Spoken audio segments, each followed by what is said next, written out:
Moeen goes in. Right arm over, it's flicked into the leg side. Oh, now, Ollie Pope has done very well at short leg. He's flicked it back. He dropped his bat. Pujara has got into a tangle. Oh dear, sending the clowns there. And the decision from Anil Chowdhury is out. You were bang on, Goffey. It was like the circus, that, wasn't it? Oh, Comical. Oh, Rohit Sharma's got an absolute ripper from Jack Leach. The bails have been whipped off by Ben Foakes, and Ben Foakes is nodding. Out. There we go. Here is Leach again. Down's got him, stumped. Ben Foakes has another one. Jack Leach goes through between bat and pad. He was on the charge, Rishabh Pant. In other news, Ben Foakes. Oh my goodness. Oh, that might be out. That might well be out. Yes, it is. Moeen will start a new over to Akshar Patel. He's beaten on the inside edge, takes him on the pad, given out LBW. England have another one. Leach goes in, it's short wide, and Virat Kohli hammers it through point for 4. Sweep shot, top edge. Oh, a very, very well timed top edge.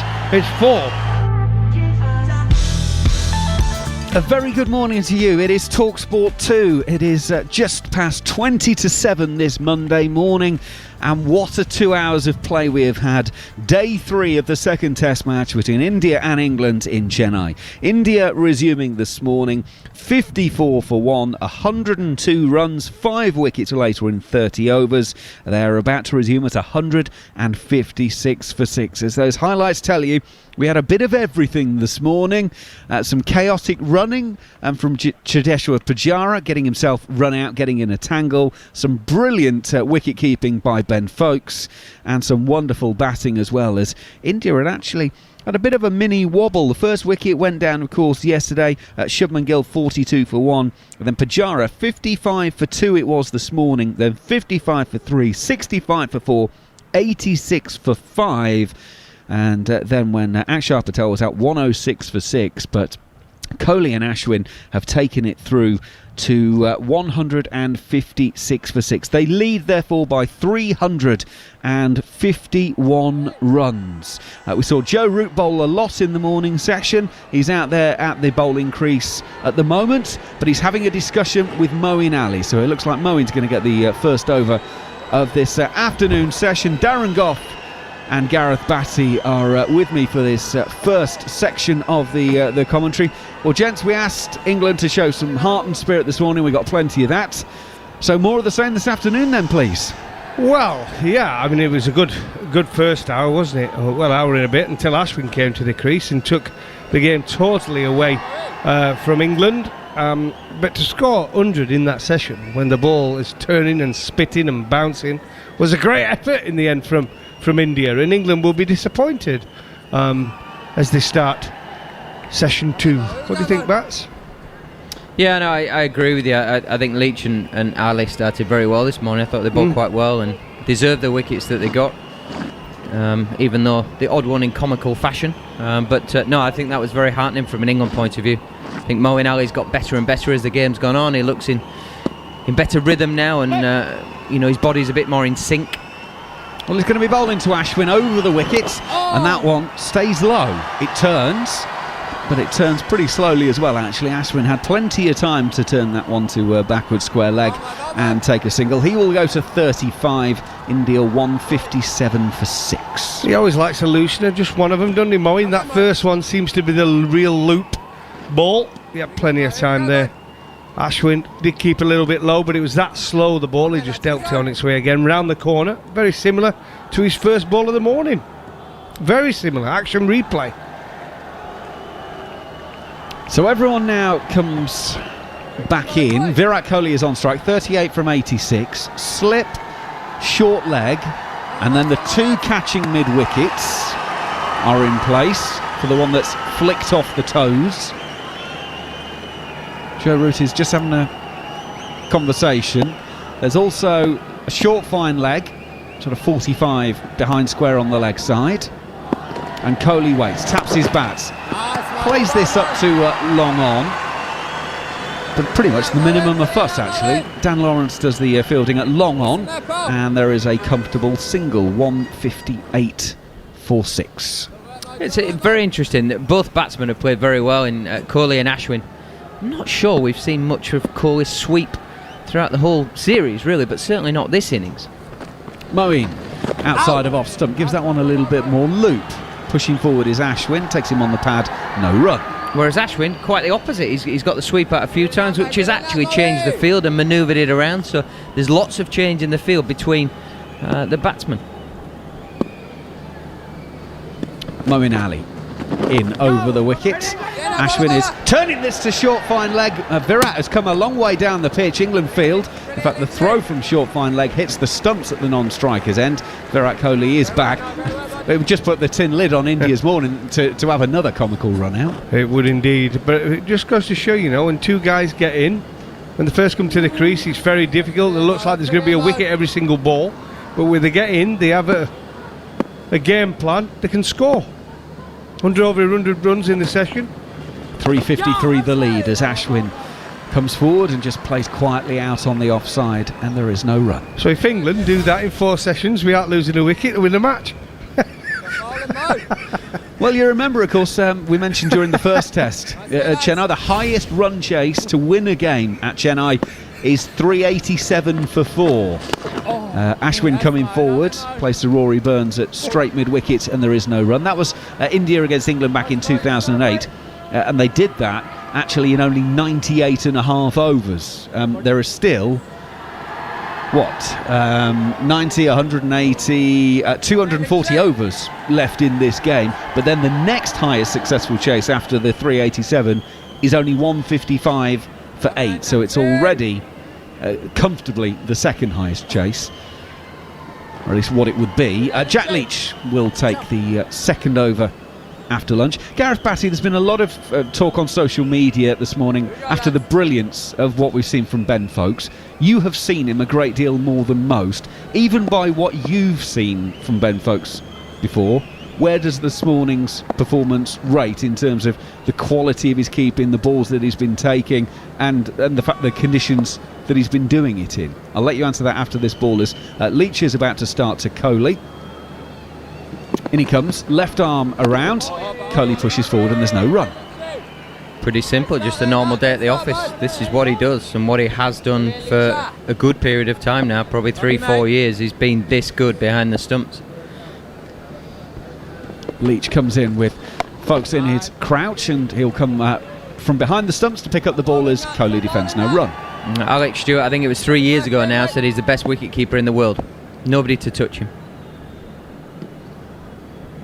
Praise indeed. Leach around the wicket, gives that one a little bit of loop. Kohli's a long way forward defending that. But what he has done, and he has been superb with bat and the gloves this test match, but with the rotation of resting Butler now, it's created another problem for the selectors, hasn't it? Keep over, he's rotating in 18 months, isn't he, Foxy? Leach around the wicket, Kohli off the back foot, pushes out, beats Rory Burns at short cover, and they will take one. It is to Dom Sibley. It's almost like they're resting in a playing a match, resting for 2 years, and then bringing back for another one. He'll be fresh for the Ashes next year. You do one test over there. You do Adelaide. Yeah, it might spin there. He might spin in Adelaide. We'll just bring him in for Adelaide. He's going to be the specialist keeper on spinning pitches and subcontinental conditions, maybe. Ashwin just takes guard once again. 2 slips, or slip and a gully if you want, for a spinner, as Leach goes in, pitching roundabout leg stump, inside edge, onto pad, rolls back, narrowly misses off stump, and Stokes will field it slip. Joking aside, Johnny Bairstow, brilliant wicket-keeper batsman. Joss Butler, brilliant wicket-keeper batsman. England are flush with Absolute ripper from Jack Leach. Got some curve on that one, and then it grips in the surface, bounces, turns away from Ashwin's bat, and completes the over here on TalkSport 2 and TalkSport. As TalkSport pop in for a little visit with India 159 for 6, leading by 354. Darren Gough. I think on the Johnny Bairstow situation now, I think England have made a decision on that, but he's into bat. They made that choice between the two and decided to go Joss Butler is the number 1 wicket-keeper and batsman. He's going to bat at number 7 rather than 6, although his batting record, Joss Butler, is better at 6 than at 7. So it looks like if Johnny's going to play, it's always going to be as a specialist batsman at this moment in time. And this performance from Ben Foakes has definitely put him way ahead of Johnny on the keeping situation. So if Bairstow's going to play as a specialist batsman, could you play Buttler as a specialist batsman and keep folks in? Is it possible to get both of them in the same side? In goes Moeen Ali. This one turns, takes Virat Kohli on the body, no run. Yeah, of course it is. But you're picking them for a different role, not their preferred all-round role. But yeah, 100%. It's nonsense when people say, "Oh, there's 3 keepers playing." Rubbish. You're picking them to bat. Before with Pope. Yeah, yeah. He can do it. Moeen Ali goes in. Virat Kohli stretches forward and drives through the covers. And there's a pretty tired-looking Joe Root jogging after that one. He knows he's not going to catch up with that. It goes for 4. 163 for 6. Virat Kohli goes to 44. The lead is up to 358. He does like that shot against the spin, doesn't he, Virat Kohli, especially against off spin. He likes to play the ball through the covers. It's been his strength's actually been his weakness in this series. He's got out a couple of times, hasn't he, reaching for the ball, trying to play it into the offside against the off spin, but that was superb, well executed. Moeen Ali goes in, bit straighter, bit tighter lined the stumps on this one, and Kohli just defends. Yeah, the rule of thumb is the great players pick up length quickly, and on that occasion he picked up the length beautifully, got to the pitch of the ball, so he takes all the danger out of the shot and adds a huge amount of skill. Taps the bat, waits as it goes in, turns, bounces from Moeen Ali, takes him on the thigh pad. Ollie Pope at short leg under the helmet will scamper around and gather up that loose ball. And there is no run. 358 the lead for India. Moeen Ali goes in. Virat Kohli, he bounces up quite high, bounces straight. He's solidly in behind this and playing back down the pitch. No run. He's played wonderful, hasn't he, Virat Kohli, this innings. I mean, we talked about his knock in the first test, that second innings when he was 70 odd. But this, again, in difficult conditions, has been superb. Moeen Ali goes in, turns it into the leg side, fielded by Ollie Pope, and that completes the over. 163 for 6 are India on TalkSport and TalkSport 2. Macca, I just wanted to talk about the way that this ball gets soft and what happens in the game. So from overs 0 to 30 in this game, this ball has averaged 21. That's right across all the innings so far. From overs 30 to 50, it's averaged 36. And then from overs 50 onwards, it's averaged 19. Now, I think part of the reason it's averaged so well between overs 30 and 50 is because of Rohit and Rahane. But this is another partnership that has gone through that period. And Ollie Pope and Ben Foakes batted in that period. But once you lose a wicket, trying to come out and replicate that, I think, is the tough thing. But if you can get into a partnership once the ball gets soft, I think you can actually score on this wicket. Yeah. It's not easy, but it's possible. Well, you've got to know your areas. You've got to know, it's like anything. You've got to be organised. You've got to be... When Ollie Pope came to the crease, he was busy, wasn't he? On his toes, looking for that cut shot.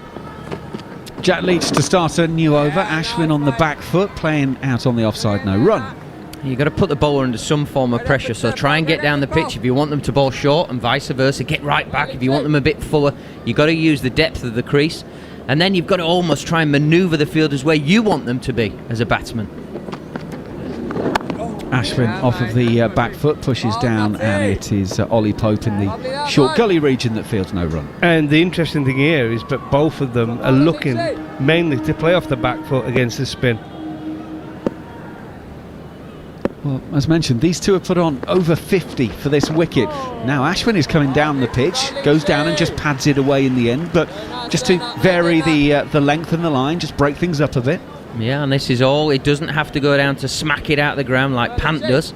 He's going down the wicket to try and change Jack Leach's length, so he might just hold the ball back a fraction, a little bit shorter, allows him to play off the back foot through that offside region.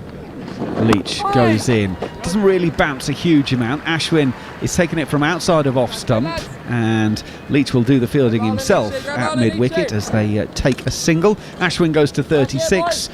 164 for 6 are India. The lead is 359.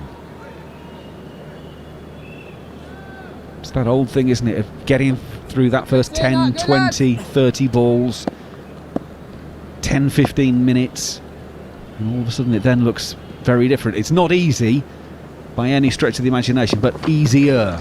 Leach goes in, Kohli defends off the back foot, and there's no run. I think it's important for England as well. Like I said, they're going to get the opportunity to ball India out, keep taking 20 wickets in test matches, because to win tests you have to take 20 wickets. Indeed. Leach goes in. Virat Kohli with time. Plays off of the back foot and completes the over. 164 for 6.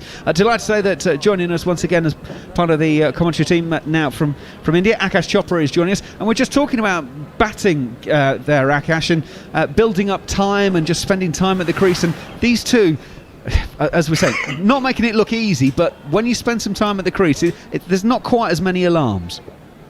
It does get easier, and Jared also made some interesting observation with regards to ball actually going soft. And also, when we talk about these two guys, they've played quite differently. Virat Kohli doesn't sweep the ball. Ashwin is very happy to sweep the ball. He's taller of the two. And both of them have actually showed a different way of countering spin. Virat Kohli's innings, once again, is an innings of class. We saw the second innings in the first test match, tough conditions. Here again, he's just stamping his authority in a very different fashion, and it will hold him in good stead the number of balls that he's playing. Yeah, absolutely. He put the drive away early on. Matt Pryor picks up on that one as we start a new over. Moeen Ali is in. Ashwin comes down the pitch, meets it bat and pad close together and pushes out on the offside, and a single will be taken. 165 for 6, 360 the lead, and Kohli will come back on strike. This will be the 100th ball of his innings. He's got 44 so far. Short leg, slip in place, and Moeen Ali is in. It turns down the leg side. Moeen Ali is a little bit straight. It does turn, but Virat tries to catch up, flick it down to fine leg, doesn't get anything on it, and it's taken again very, very well by Ben Foakes down the leg side. But again, really, really deep in the crease, Virat Kohli. Moeen in. Taken on the pad on this occasion is Virat Kohli. The question is asked from behind the stumps, nothing from the bowler, and immediately umpire Sharma shakes his head and says not out to that one.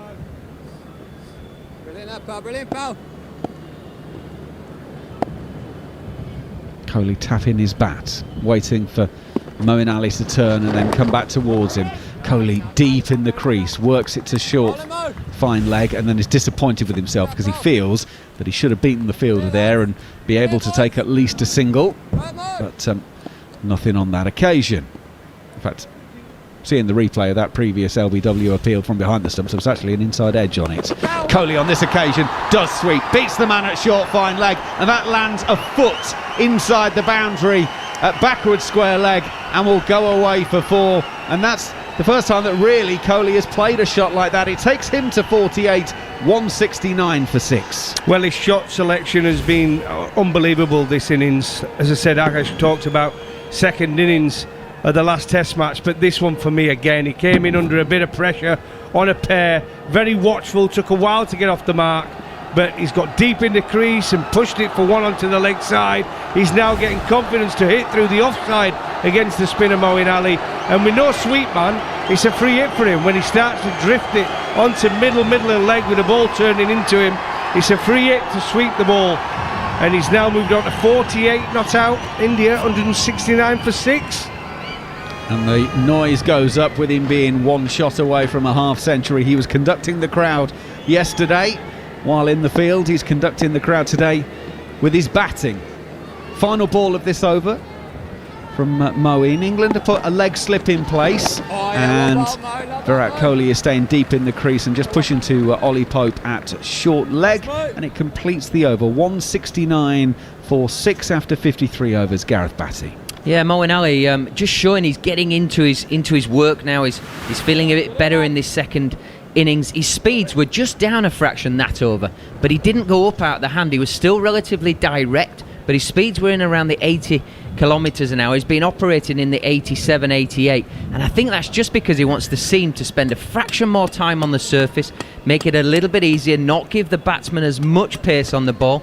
A fraction unlucky, he got a fraction straight there to Virat Kohli, who was smart and got himself offside of the ball and picked it up and over, almost like you'd see in a one-day shot, batting at the death of an innings. But I think it's quite smart from Moeen there, not to be going up out the hand, but taking a little bit of pace off, allowing the the pitch to do its work, and not giving that extra bit for the batsman, maybe just to push it into gaps and make it a fraction easier. 20 minutes has rattled past. I will move out of the way and let Mark Nicholas take up the ball by ball. Thanks, Mako. 169 for 6. Lead of 364. Ashwin 37. Kohli 48 now. Great spot, the old Chepauk Stadium, now the M.A. Chidambaram Stadium, in a good part of the town, just near the seaside, big beach down there.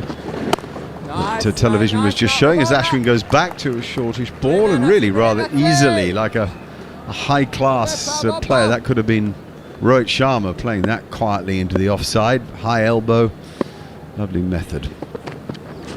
Down he comes now, and that could have been Rohit Sharma too, as he just dinks a little on drive into the huge, vast expanse of space on the leg side there. This really is one of the most extraordinary changes. For about an hour and a half this morning, it was all England, and they were swarming all over India, so much so that there were whispers of an extraordinary run chase being a possibility, but that flame has been snuffed out by a fine batting as Kohli goes forward and eases that into the offside for no run. You're going to be impressed with Virat Kohli, Mark. Absolutely brilliant innings so far. Class. Yes, I mean, he's pumped that to mid-on for a single, but yes, I mean, I think when he's on, technically, I think he's a class above Kane Williamson, Joe Root. I think technically they're both ahead of Steve Smith, but they may not have Steve Smith's extraordinary ability to make scores in all conditions. But they're four fine players, and when I see Kohli in all the formats of the game, I think that maybe he's the best. He's got the others covered. Yeah, I think that's my view too. Yeah. Oh, in all formats, under pressure. I mean, the pressure he came in today on a pair. I mean, the way he's played on this pitch. Oh, well played. He waited, he didn't push it, it did bounce out. It bounced out of the rough, hit the shoulder of the bat, and lobbed to where Gully would have been. But he didn't push at it, he waited. Ashwin looking very calm, tall, commanding. Not commanding in the way Kohli is, but oh, what a ball that is. And it flew to safety. Definitely, had there been a gully, he'd have been out caught there. It just looped gently. But he's let the ball come to him. I like the way that he's batted. He's sort of applied his ability as a bowler to the way he's thought through his batting. And the problem we're going to have is, but we saw that one spit there and catch the top head of Ashwin's bat. When India are bowling to England, they're going to have fielders around the bat. Totally different game. Yeah, no kidding. Yep. Those fielders will be predatorial as Leach bowls a decent ball that's defended pretty comfortably by R. Ashwin. End of the over, 171 for 6 with Ashwin 38. Kohli's going to be on strike on 49. Akash Chopra is with me. We were just talking about Virat Kohli and the masterful way that he's handled these conditions. Even he had to take time to get in, Akash, but he's got tremendous, well, obviously he's very accomplished technically, but he's got a tremendous mind for the job, isn't he? Absolutely, mind over matter on a lot of occasions, and that's what you see with Kohli, and he doesn't repeat the same mistake. If you were to see how he handled Moeen Ali in this innings, is quite different from what he played or how he played in the first innings. He's actually shuffling towards the off stump. He's almost standing on the off stump and getting a lot closer to the ball when Moeen is bowling, and therefore has nullified that threat. So with Virat, you get the technique, you get the temperament, you also get the adaptability, and what you said, that steel in his resolve is always there for everyone to see. And given the expectation on the big name Indian players, and I mean the real, you know, if we say that Gavaskar, Tendulkar, Kohli, maybe put Dravid in there, Sehwag, there are sort of 4 or 5 over the last 40 years. The expectation on them is immense. Right, here we go then, he's on 49, here's Moeen Ali, and back goes Virat Kohli, and with the minimum of fuss he works that ball into the leg side with his bottom hand, acknowledges the crowd, ecstatic as they are for his performance, his charisma, His huge presence on social media, by the way, and his 50. Unbelievable innings from me. I mean, to come in the way he has and the way he's played, absolutely given no chances on a pitch that's turning, it's bouncing, he's got deep in the crease, he's pushed it through into the leg side for singles, he's swept, he's hit through the covers. Quite remarkable innings. Ashwin sweeps very competently, gets one out to square leg, deep square leg. Yeah, I don't in any way wish to take issue with you, but he gave us a half chance to Rory Burns. Do you remember? A little prod into the covers. Burns diving to his left side, got fingers on it. But that's the only sort of arguable chance. We can forgive him because that's a top knock. It is, no. And I didn't in any way wish to suggest that you'd got anything wrong. It just for those who keep records, oh God, it's a top knock, is it ever? It's as top a knock as Rohit Sharma's was in the first innings, I'd say, in its measure and control of difficult conditions. He played that to backward point for no run. Off the front foot, now he goes back to Moeen Ali and works it leg side. Who's the best player you ever bowled to for a single? 174 for 6. Who's the best player you ever bowled to? Oh, well, there's a few of them. Lada weren't bad. Tendulkar were pretty good. It's difficult. The hardest to bowl to was Adam Gilchrist. And the reason is he came in at number 7 when I'd already bowled 15, 16, 17 overs, and he decided to play the way he did. But Ricky Ponting was hard. Michael Slater, we had some serious battles with Michael Slater. He always wanted to hit me for 10 and over, and I always wanted to knock his stumps out of the ground. Here's Moeen Ali again, and forward defensive gives Ashwin a single. There's lots of singles around. They're cruising the Indians. Do you say hard because they scored? I mean, Jacques Kallis was pretty sound, but maybe you could contain him, could you? Yeah, I could contain Jack. A great player, by the way. Ricky Ponting was hard to bowl at. I say that, and although I had a good record against him, getting him early, if he got in, he used to take me to the cleaners. You know what I mean? He could score very quickly against me. Again, Kohli goes back and plays that same shot that he's played a number of times in the last 10 minutes. Off the back foot, into the leg side somewhere, depending on where the gap is, working the bottom hand well. End of the over, 176 for 6. India's lead 371. Keep going. I mean, obviously Gareth Batty you'd bound to say Brian Lara after his record break. No, I don't mean to. No, I'm not taking. But no, he'd have to though, wouldn't he? Yeah. I mean, but did you bowl at anybody else you'd put anywhere near? Did you bowl at Tendulkar and Kallis? Yes. Yeah, all of them. I find everybody hard to bowl at, if I'm brutally honest. But that's part and parcel of sometimes being a spinner in England. People can get you on a day where things are not in your favour. So you're trying to find a foothold in the game at times. But no, I mean all the greats. For the mere mortals like me, they're all so difficult to bowl at. Mohammad Yusuf wasn't easy, by the way. No, he was not. Wow, no. I tell you what, there was a period around 2000, 2001, 2002, he was sensational. He was a sensational player. So I found him difficult to bowl at times. Did you ever get on the wrong end of Virender Sehwag? No, I didn't play a test match, did I, against India? But I played against him plenty in one-day cricket. Luckily, he never took me to the cleaners. A few have, but he he had never to choose did. one to bat for your life. How about that? Oh, bat for my life, Lara. Dravid. Right. Lara gets past the first couple of balls, I can put my slippers on. I'll be all right. 176 for 6 then, as Jack Leach comes into Virat Kohli, plays a lovely organised forward defensive shot. That really has been a classic, really, of its type in the perfection of the technique. Forward, bent front leg, head over the ball, and just at the last minute riding the spin so the face opens and goes out to extra cover. Superb batting from Virat Kohli in both defence and attack. Lovely sideways on stance. Back lift is organised as he plays a forward defensive stroke with a very straight bat to a straighter ball. Great head position, good footwork, very defined footwork too, no doubt about it. Bearded these days, 176 for 6, and an interesting man too to listen to on the art of batting and on the issues batsmen face when things go against them, on the challenges of being down. outthought by your opponent and the journey back to your best form, all those sorts of things.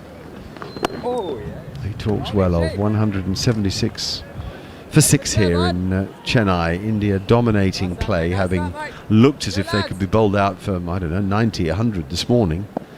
Coming back with this outstanding partnership between Virat Kohli and R. Ashwin. Leach bowls slightly short, and he's back is Kohli, but there's no run from it. England have definitely lost the morning spark. They've got the, not afternoon blues, I wouldn't say, that would be unfair, but there's an inevitability about things now that there wasn't to the morning session of play, as Leach bowls a full ball and it's pushed to mid-off, and he sprints through for a single. There's Kohli, he's quick, he's fit. He always says he could run till the end of the earth. If he had to run every run and couldn't hit a boundary, he could run them all. He is super fit. That probably shows how the game has changed, doesn't it, Mark? That these guys that we watch all day, every day, are supreme athletes now. They're not just wonderfully skilled cricketers. They're absolute jet athletes. The work they do, gyms, running tracks, whatever else you want to say, Pilates, yoga, they do their lot, and they are absolutely phenomenal athletes. That's the one massive change over the last period of time, probably. You're a great champion of the modern game. Are you a big man for the history of the game as well? Yeah, bits of it. But going back to Kohli, that's why he's the greatest, because he has the skill sets across all facets. He's very modern, but he's also got the great assets of the yesteryear and the precision and the beautiful technical side of the game. So that is why he's able to amalgamate it all together across 3 formats, and that's probably why he's the best player. Who's that big fella for the West Indies then? He's just got 9 for Cornwall. Is he fit as a... He's not fit as a butcher. Well, they're sponsored by KFC, so he's looking after his sponsors, isn't he, I think? I think we'll just champion him that he's looking after the game in that respect. But I tell you what, he's a serious talent, skill-wise. Yeah. I know he's maybe he's a lovely bowler. not the athlete, absolutely, but he whacks him as well. He smacks him in white ball cricket. Goffey just said there's a bloke... He was waving at me saying, we're all in our little Perspex booths here, but he was waving at me saying, hang on, there's someone... What's his name? Rakim Cornwall, is it? Rakim. Yeah, that's right. But the long delay is because looks like Ben Folkes has changed gloves and used the drinks break. Matt Pryor's joining us. It's a long break because Ben Folkes dropped the ball. No one could quite believe it. You heard his thumb. I think that's the point, isn't it? Yeah. It's just bounced in front of him. It just clipped his thumb. Painful those. It's not what you need. He's been on the pitch for most of it, hasn't he? I bet you can't have been often in your career without pain keeping wicket. Yeah. I know in your case the Achilles was a long problem, but the hands, you play with broken fingers? I was very lucky. I never broke a finger in my whole career. No, I broke my thumb, but that was batting. Keeping wicket, I never broke a finger. I had a lot of tendon damage, and that was as painful because obviously it doesn't keep you out of the game, so you just strap your fingers and get on with it. But yeah, you're right, you're playing, something's hurting every day. Wicket keepers and fast bowlers, I think they must very rarely play the game without pain. Very different scene outside the window here, I can tell you. It's raining, grey. It couldn't be further removed from Chennai. Now it's Virat Kohli on strike to Ollie Stone. I think it's Ollie's first bowl of the day. And it's left alone outside off stump and barely carries through to Ben Folkes. Well, it's a good thing to get some exercise, I'd say, but I'm not sure Ollie can much influence the match now. What he could do is get Virat Kohli out, and that would be a feather in his cap and a tremendous boost for his confidence. Yeah, certainly. Actually, he's got to take this as a great experience, bowling at a top-class batsman, 53 not out, Virat Kohli, with an older ball. Again, can he find a way to put him under pressure? Hopefully get him out. Oh, he's played that out of the middle of the bat. Blimey, that was like Graham Gooch. All of it, the footwork and the way he played the ball. He sort of landed the bat, the full face of the blade, back on the ball, and it rocketed to the bowler, who did the fielding. And it was quite upright. It was very, very Gucci. What a player he was, particularly in that latter period of his career. after the Australia series of '89. From then on in until the end, he became a master of the art of batting. Here's Ollie Stone again, and Kohli just knocks that into the leg side off a good length. There's no run from it. I liked the ECB video for Joe Root's 100th Test, and in it Graham, well, everybody spoke obviously very well of Joe, but it just said what a credit you've been to your country, you know, what an excellent person you are, every bit as much as a player. A lot of people pointed the character and personality side of Joe Root. It was an excellent, quite a long video, but well worth watching, celebrating Joe's 100th Test match. Stone again, nice and straight. Kohli's back. Gosh, he uses the leg side well to keep the scoreboard moving, and they sprint back for 2. Man out at fine leg, had quite a long way to go to his left, Jack Leach, and therefore couldn't stop the second. 179 for 6, a lead of 374. Yeah, outstanding this from Kohli. He knew straight away, just clips it off his hip, full of control, sets off for 2 straight away. Jack Leach running in, couldn't prevent the second. But this is where England have to keep control, they have to try and keep their energies up.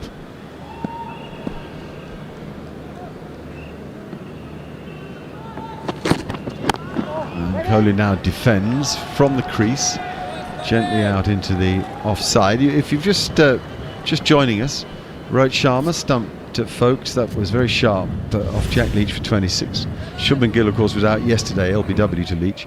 Cheteshwar Pujara run out in rather bizarre circumstances for 7 by Ollie Pope at short leg. Virat Kohli's unbeaten on 55. Rishabh Pant stumped by Folkes off Leach for 8. That was a brilliant bit of work. Ajinkya Rahane caught Pope bowled Moeen Ali at short leg for 10, and Akshay Patel LBW Moeen Ali for 7. Ashwin is unbeaten with 40 as Kohli plays that ball down into the gully off a bit of high bounce, or higher bounce from Ollie Stone. Not get much high bounce out of this pitch, and it's a decent over from Stone. It's 179 for 6 here in Chennai, but I tell you the scorecard because at one stage India were in real strife. 86 for 5, and you thought, well, you know, if the 6th wicket was to fall, well, it did fall quickish at 106. You really thought they could be bowled out for 130. The ball was spinning dramatically, but Kohli and Ashwin have just played magnificently. This partnership, well, you can do the maths on it. It was 106, so at 73 this partnership is worth, with the minimum of fuss, really. And now the lead 374. So a mountain for England to climb. I imagine Kohli will bat till, if India aren't bowled out, to sometime after tea, and give England a pretty torrid time of it this evening. Jack Leach with 3 for 68 begins to bowl again. Ashwin has these triggers as he goes forward to defend against spin as well as seam, doesn't he, back and across? Yeah, he does, and I always found playing against him, he's actually a very accomplished batsman. For a number 8, it's quite annoying when your number 8, or the opposition's number 8, comes in and lines it up just quite as well as he does. Well, it's a huge spinning ball, but from a bit wide, and although he looks as if he's playing it, he actually left that. He made no bother to chase it. Yeah, again, quite ridiculous turn and bounce. Folks taking another one-handed. Yes. Stood up. I'll just say something about that take, actually. Back goes Ashwin and cuts. Oh, what a good shot. Really good. There's no fielder out there. 4 more for Ashwin, goes to 44. 183 for 6 now. That take by Stokes. I grew up watching Derek Underwood, and then I played against him. And if you got on a wet pitch against him, he was unplayable. And Alan Knott was brilliant behind the stumps, to deadly as they called him, Derek. And he took so many balls like that, high up to his right. And I also saw him against Australia at Adelaide on a wet pitch. You can see it on YouTube. You might quite enjoy it, actually, watching Knotty try to keep to deadly Derek. In the Jeff Thompson Dennis Lilly tour, there was a match at Adelaide where the spin of Underwood featured heavily. England lost that one too, I think, as I remember. They only won in Melbourne. But, and Warne, I would say Warne out of the rough as Ashwin goes forward and defends, and there's no run. I would say Warne out of the rough and Ian Healy at his best. That was incredible to watch. You were superb in India with Swan and Ash and Monty. It's a back defensive this time by Ashwin. It's good over from Leach, apart from the long hop outside off stump, which was hit for 4. There's still one ball to complete it, but there's definitely not the energy in the fingers. The ball isn't quite causing the problems it did. It doesn't seem irresistible. In fact, it looks quite resistible given the length of this partnership. Gully's coming in, so a bit more of an attack from England. Slip in a gully in place.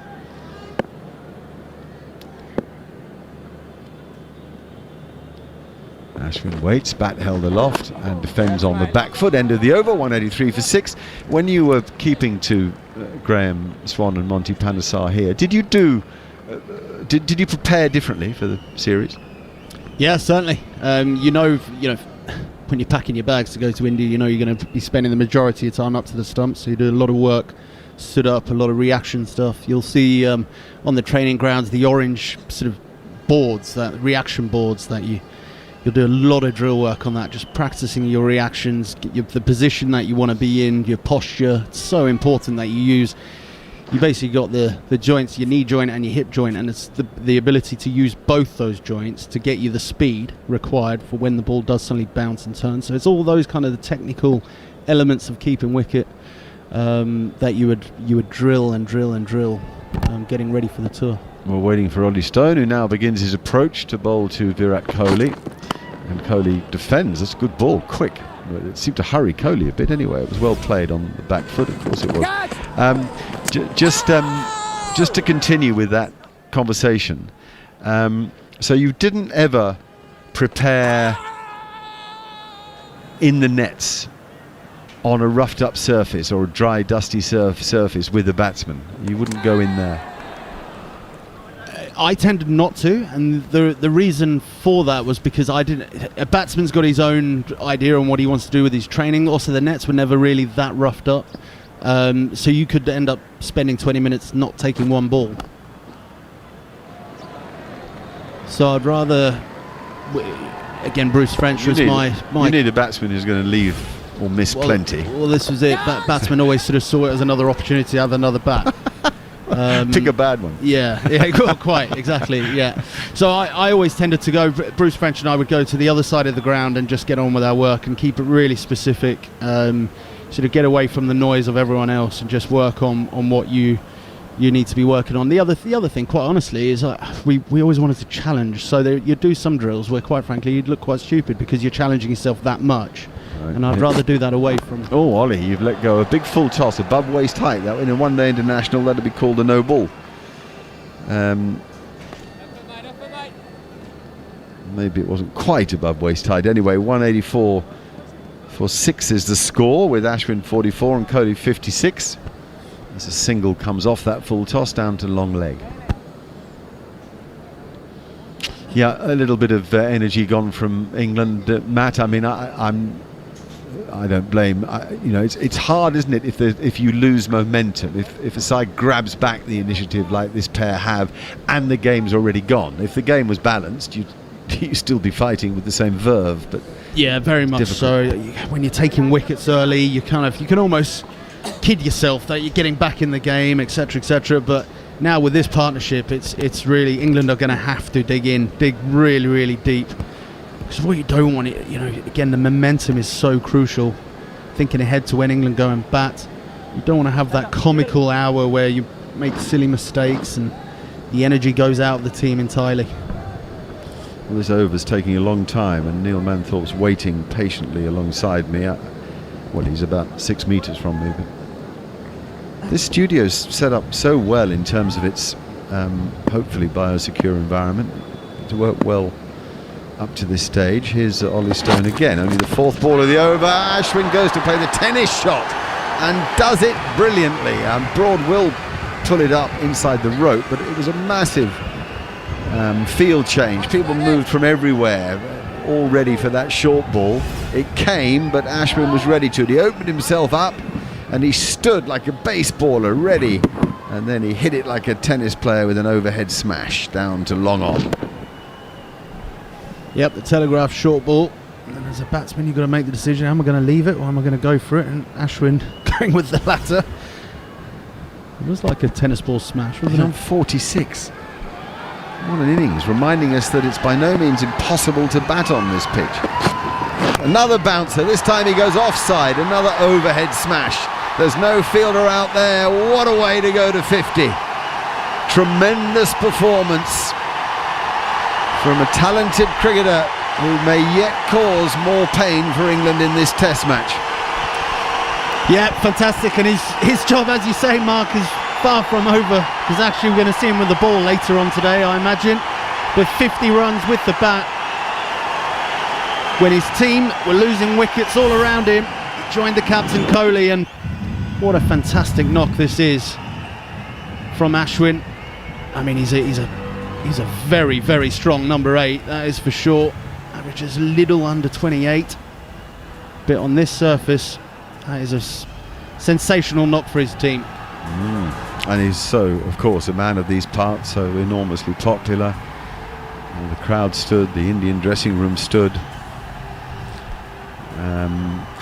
They all know what we know, though, that it's with ball in hand later. If this feels like damage, we all know what he could achieve in the second innings.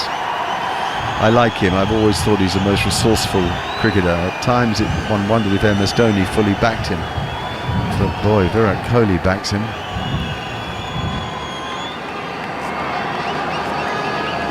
Played a very important part in Australia, actually, on that fabulous win there recently. And so Stone switches to round the wicket, way down the leg side. It's the end of the over. It's 190 for 6, and after a word from Matt, Neil can take over. I'm sorry to have delayed you so long, sir.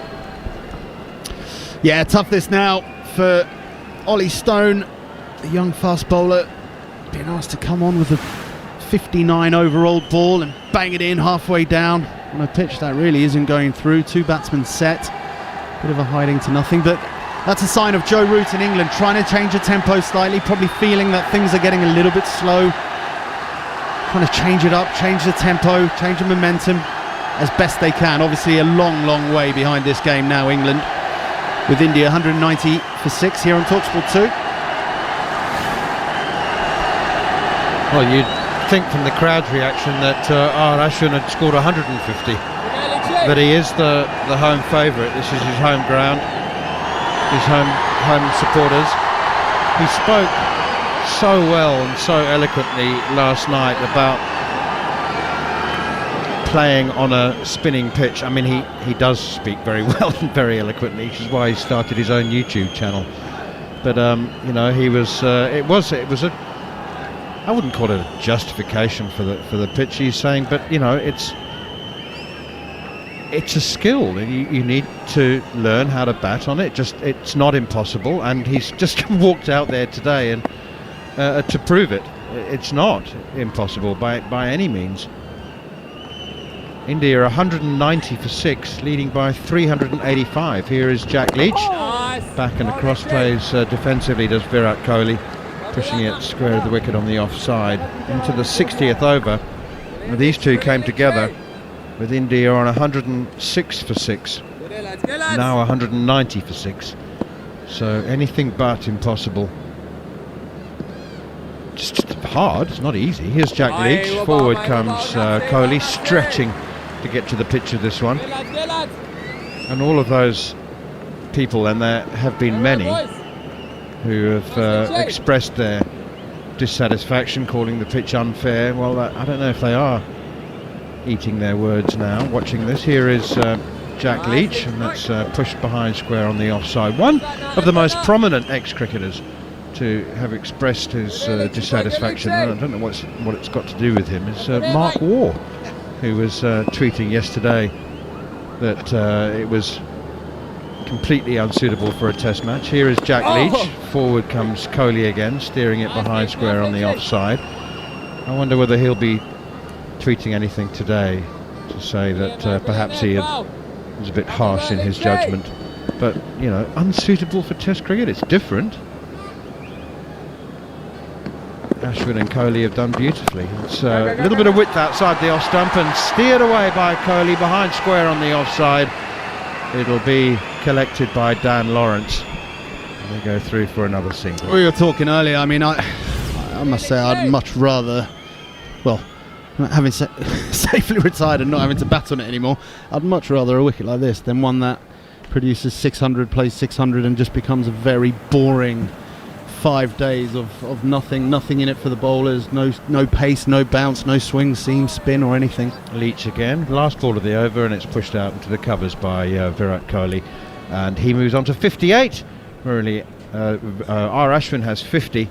India 192 for 6. All I have to do is say Mark Waugh to get Jared Kimber's attention.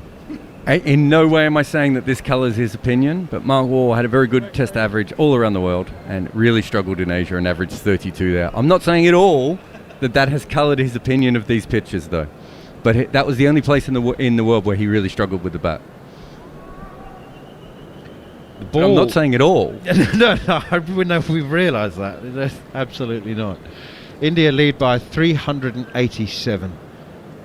Ashwin 50. Virat Kohli 58, and it was so basically we've seen that the pitch does become apparently a little less difficult to play on when the ball is old. It's into its 60th over, so all England have to do is just get the ball to about 40-50 overs old unscathed. That's it really, and then life will become a little easier. I don't think so.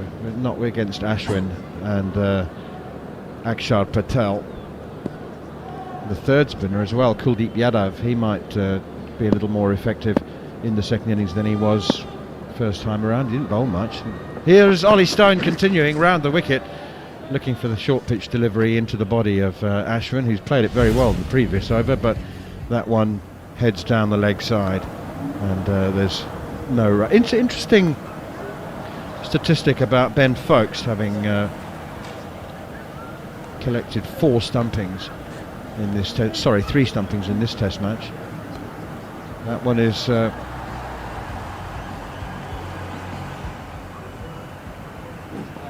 that figure of 5+ stumpings in the first 6 test matches for England. I'll come back to that. Here's Ollie Stone again, short, once again bunted, almost like a baseball player, just punching that one out to mid-wicket for a single. But this has to be qualified, this statistic. Players with 5+ stumpings in their first 6 test matches for England. Edward Tylcott, who I don't know much about because his career spanned from 1882 to 1886. Jared Kimber will be able to tell us more about him. Les Ames. He didn't get to see all of his tests then, man. He only saw the last couple. Edward Tylcott. 5+ stumpings in the first 6 tests. Les Ames did it. It's a short bouncer outside the off stump, and this time Kohli it is, does leave it alone, and it's taken by Ben Foakes, 193 for 6. And Ben Foakes, he's the third, only 3 players have done that, 5+ stumpings in their first 6 test matches. Now, of course, there'd have been many England keepers over the years who wouldn't have had a chance to effect a stumping in their first 6 test matches. England might not even have played a spinner, or maybe one, and on a pitch not turning much, they wouldn't have got a stumping opportunity. Short, pulled away behind square on the leg side, 2 men out there, and it's collected by Dan Lawrence. But what it does say is that Ben Foakes has taken his opportunities and taken them brilliantly. It has to be said, he did miss a very, very difficult chance against Rohit Sharma, and he was in the 140s. Really difficult chance, but otherwise he has taken chances that some keepers might not even have regarded as chances. So quick were his hands, particularly the one that he got Rohit Sharma with today. That one is whipped away out on the onside, and no run, collected at square leg. Do you know what I mean by that, Matt Pryor? I mean, your keeper will maybe take the ball cleanly, and the hands are simply not quick enough to get to it, so it wouldn't even be regarded as a chance. I think the point that you make is around how easy he's made it look. because I can assure you it's not. On a wicket like this, your mind starts playing tricks on you. You try and preempt where the ball's going because you're quite frankly trying to cover so much ground with the ball spinning as much as it is, bouncing as much as it is, but then one will slide on straight. So, you're trying to preempt. And the challenge is to back your ability enough that you just stay very relaxed and don't preempt. But that is far easier said than done. Ollie Stone in again around the wicket and punched off the back foot into the covers. Nicely fielded by Jack Leach. But no run. Ashwin 51, Virat Kohli on 59. Did England field lots of spinners in 1882, Jared? Did they? Edward Tylekott, was he a renowned glove man in that era? Edward Ferdinando Sutton Tylekott. Ferdinando? Yeah, I don't know how many, maybe a couple of Sri Lankan cricketers might be Ferdinandos, but I don't know how many English cricketers. Back in those days, the keepers usually kept up at the stumps. Seam bowling really doesn't become seam bowling as we imagine it till late 1800s when the pitches start to get flat, when they start to use liquid manure. Before that, they used actual manure, and occasionally the ball went off a pebble, so to speak. What manure was it then? Well, before it was liquid, it was actual little chunks. Of what? Cow? Sheep? Pig? I believe it was cow mostly, sometimes sheep. Hopefully nothing human. And so the problem was... It's a fascinating chapter in your book, actually, about how manure changed the course of history in the game of cricket. It changed the way we bowled and it changed the way we batted. So before that, really, you had to... it was a bit like batting on these sorts of pitches, where you had to make bold decisions if you were going to come forward or go back. You had to bat in your areas. And then after that, you see Victor Trumper comes along and starts whipping the ball from outside off stump through mid-wicket. And everyone's like, whoa, how are you doing this? But the pitches had changed. Also, they started to get harder as well, just the surfaces. So batsmen trusted the bounce as much as they also trusted that the ball was coming straight. So in Ferdinando's era, I'm assuming he would have been up the stumps for all the bowlers. They may have even been, in his era, he may have had a lob bowler, which is the old underarm up in the air to try and get the ball down on the stumps. That was just coming to an end then, the lob bowlers, weren't they? I mean, The last one was, what was his name? The Lobster. I forget his name, but he played until World War I, didn't he? And he was the last great lob bowler. Okay, here you go, Matt. I forget the keeper's name, but Manners might remember him. There was an English wicket keeper, was it Littleton maybe, who took the pads off in a game to bowl underarm lob bowling. As much as the game changes, it stays the same. Or as much as it stays the same, it changes. Here is Moeen Ali. He's back into the attack, and it's whipped away behind square on the leg side. And by that I mean it has always been a game between bat and ball at its fundamental basics. A great deal has changed. An enormous amount has changed. Still, it's extraordinary to see how records have remained largely sort of consistent over the eras. India 195 for 6, leading by 390. R. Ashwin has 51, Virat Kohli has 60 at one stage after a blistering first hour for England, in which they claimed 4 wickets. India had slumped to 86 for 5 and then 106 for 6, but now 195 for 6, and once again the game seems to have slipped way beyond England's capabilities as forward comes Ashwin playing defensively, nudging this up towards mid-on. There's a great deal of time remaining in the game, of course, which means that we're still in the situation, if England can bat, here is Moeen Ali, forward comes Ashwin again, struck on the pad outside the line of off stump. If and when England come to bat in the fourth and final innings, if they can bat till the end of the test match, they're still in that situation where they'll probably win the game just by batting. Actually, maybe not. They're going to need over 400 as things stand when they do come to bat. Yeah, they'd need 200 a day. We haven't even got to the end of day 3 yet. So here's Moeen Ali once more. This partnership is worth 89. Turn there, no bounce, it keeps very low, and it's just helped around the corner by Ashwin. So there's no concern that India don't need to sort of worry about taking any time out of the game. It's just a question of no, I think that's the point. I think this is literally Kohli and India wanting to rub England's noses in it for as long as possible. It's a game within a game here, thinking about the series ahead as well. Here is Mo Ali once more. That's pushed out again towards backward point, and Kohli says no as Ashwin started to run from the non-striker's end. It's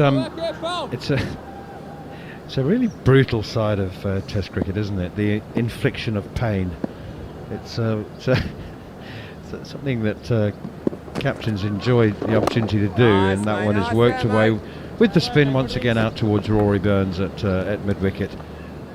Something that captains believe has a long-lasting effect, not just in the game in which you are able to inflict physical pain, but it has an effect as the series goes on, and even actually in future series in years to come. Gareth Batty's joined me and he's nodding now in agreement. No, you hear some of the guys from the sort of late 90s who played for England, who had a very talented team but didn't win as much against an amazing Australia team, the Ashes, and they were saying, you know, some of those lads are mentally scarred from those games and couldn't get beyond it. So the young blood that weren't as scarred just came in and played without any of that baggage. Yeah, I think it's a massive part of the game. I think sport in general, get one over on your opponent, yes, with your skill, but also affect that sort of top 3 inches. And if you can get into that part, then you're right in business. Before I hand over to Andrew McKenna, it's drinks here at the MA Chidambaram Stadium in Chepauk, Chennai. And India are 196 for 6. After a little wobble in the first hour, they have reasserted complete authority over the course of this test match, you would think. But let me tell you what happened in that first hour, just before I hand over to Macca, and aware that people are joining us all the time and like to have a recap. First to go was Cheteshwar Pujara, who was run out in bizarre circumstances. He pushed the ball to Ollie Pope at short leg, who flicked it back to Ben Foakes. Pujara was in absolutely no trouble at all, turned round leisurely to run his bat back into his crease, and it caught in the ground on the crease line.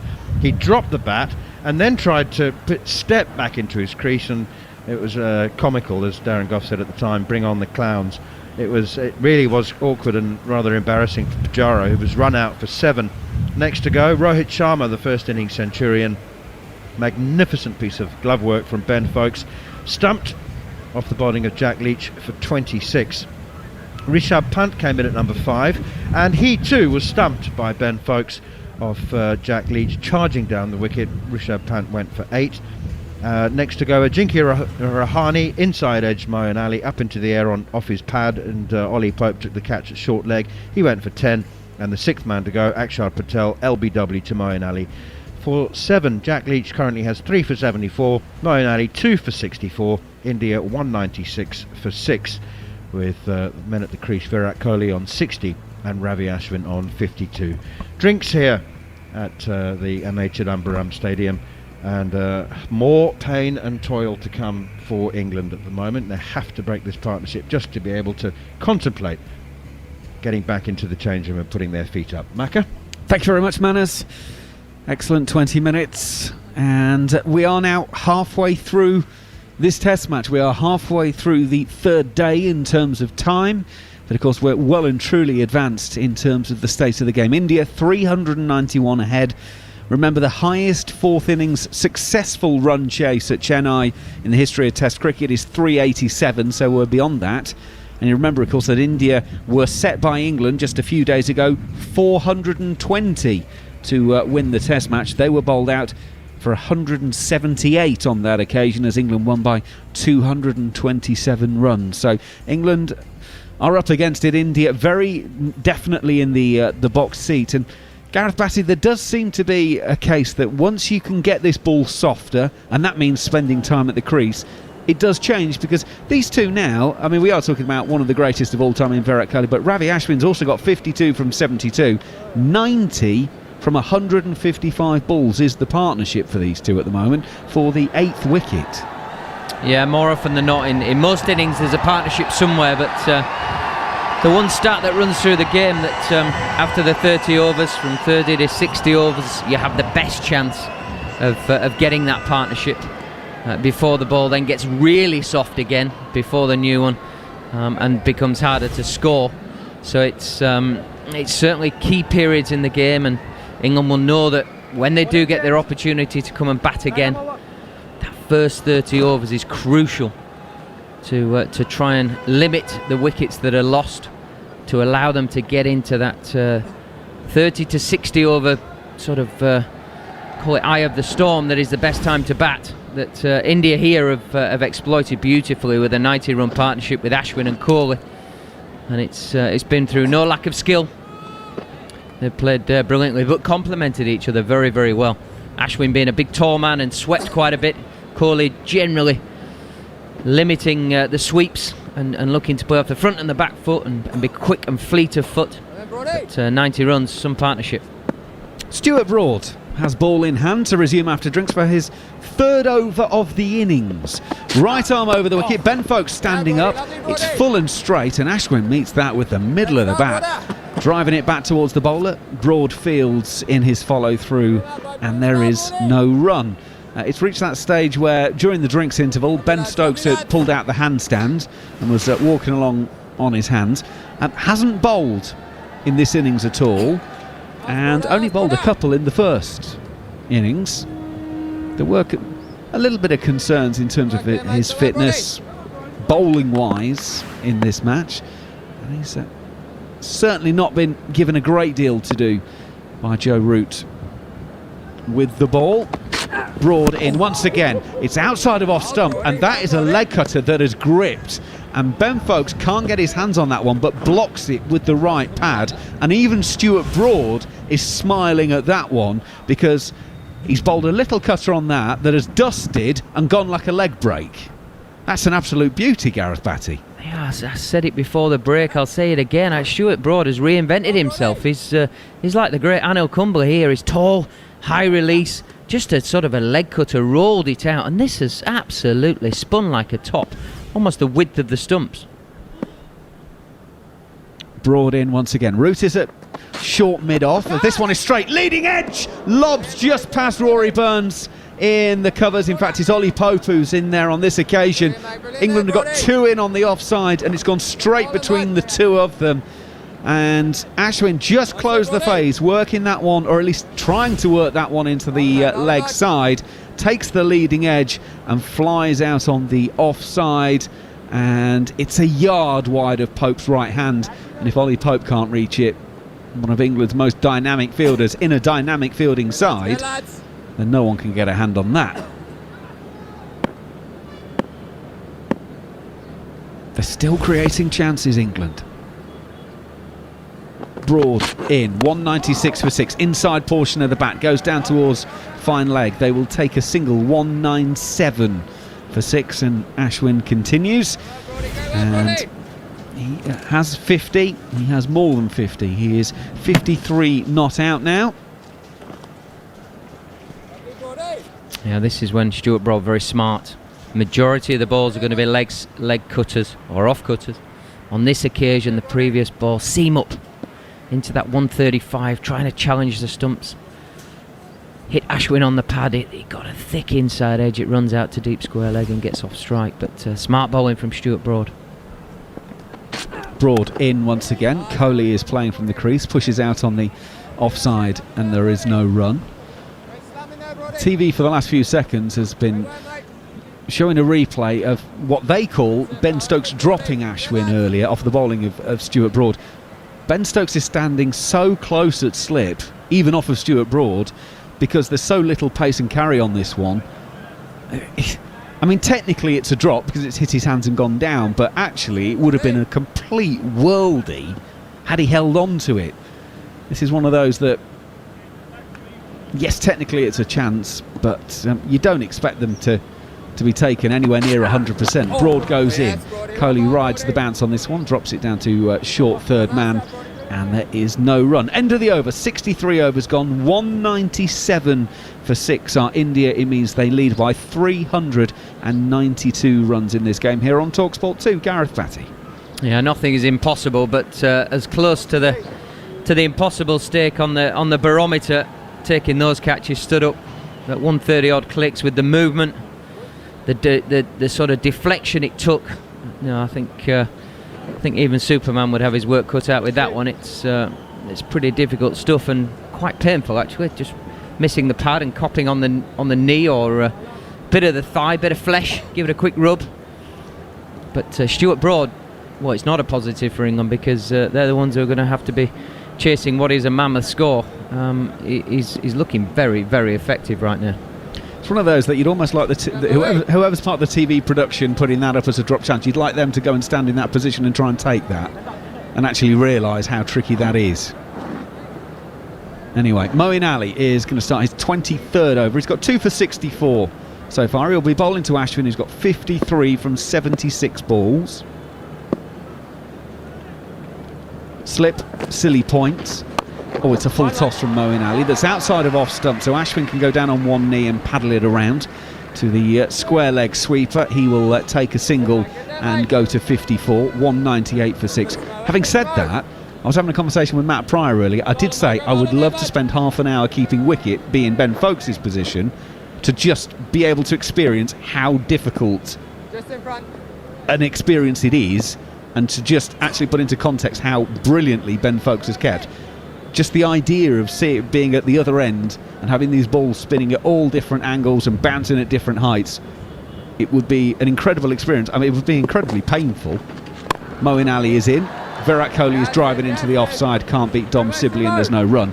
But I'd love, as a bang average club keeper, to be able to put myself into that position and to be able to tell you how hard it is. Moeen slightly short. Kohli has the time to work this around the corner and it'll be fielded out on the boundary. England have a man out on the mid-wicket fence and it is returned in, a single taken. 199 for 6. Yeah, the game just cruising along from an India point of view. England could really do with a wicket now just to change it up. Moeen is in to Ashwin. Ashwin pushing out on the offside. There is no run. I think it's James Bracey who's out on the mid-wicket boundary there, doing the sweeping up. One of the reserves. Moeen goes in again. Ashwin turns it around the corner and that will bring up India's 200 in their second innings. It's just a single to square leg. Ashwin goes to 55 and the lead therefore 395 here on TalkSport 2.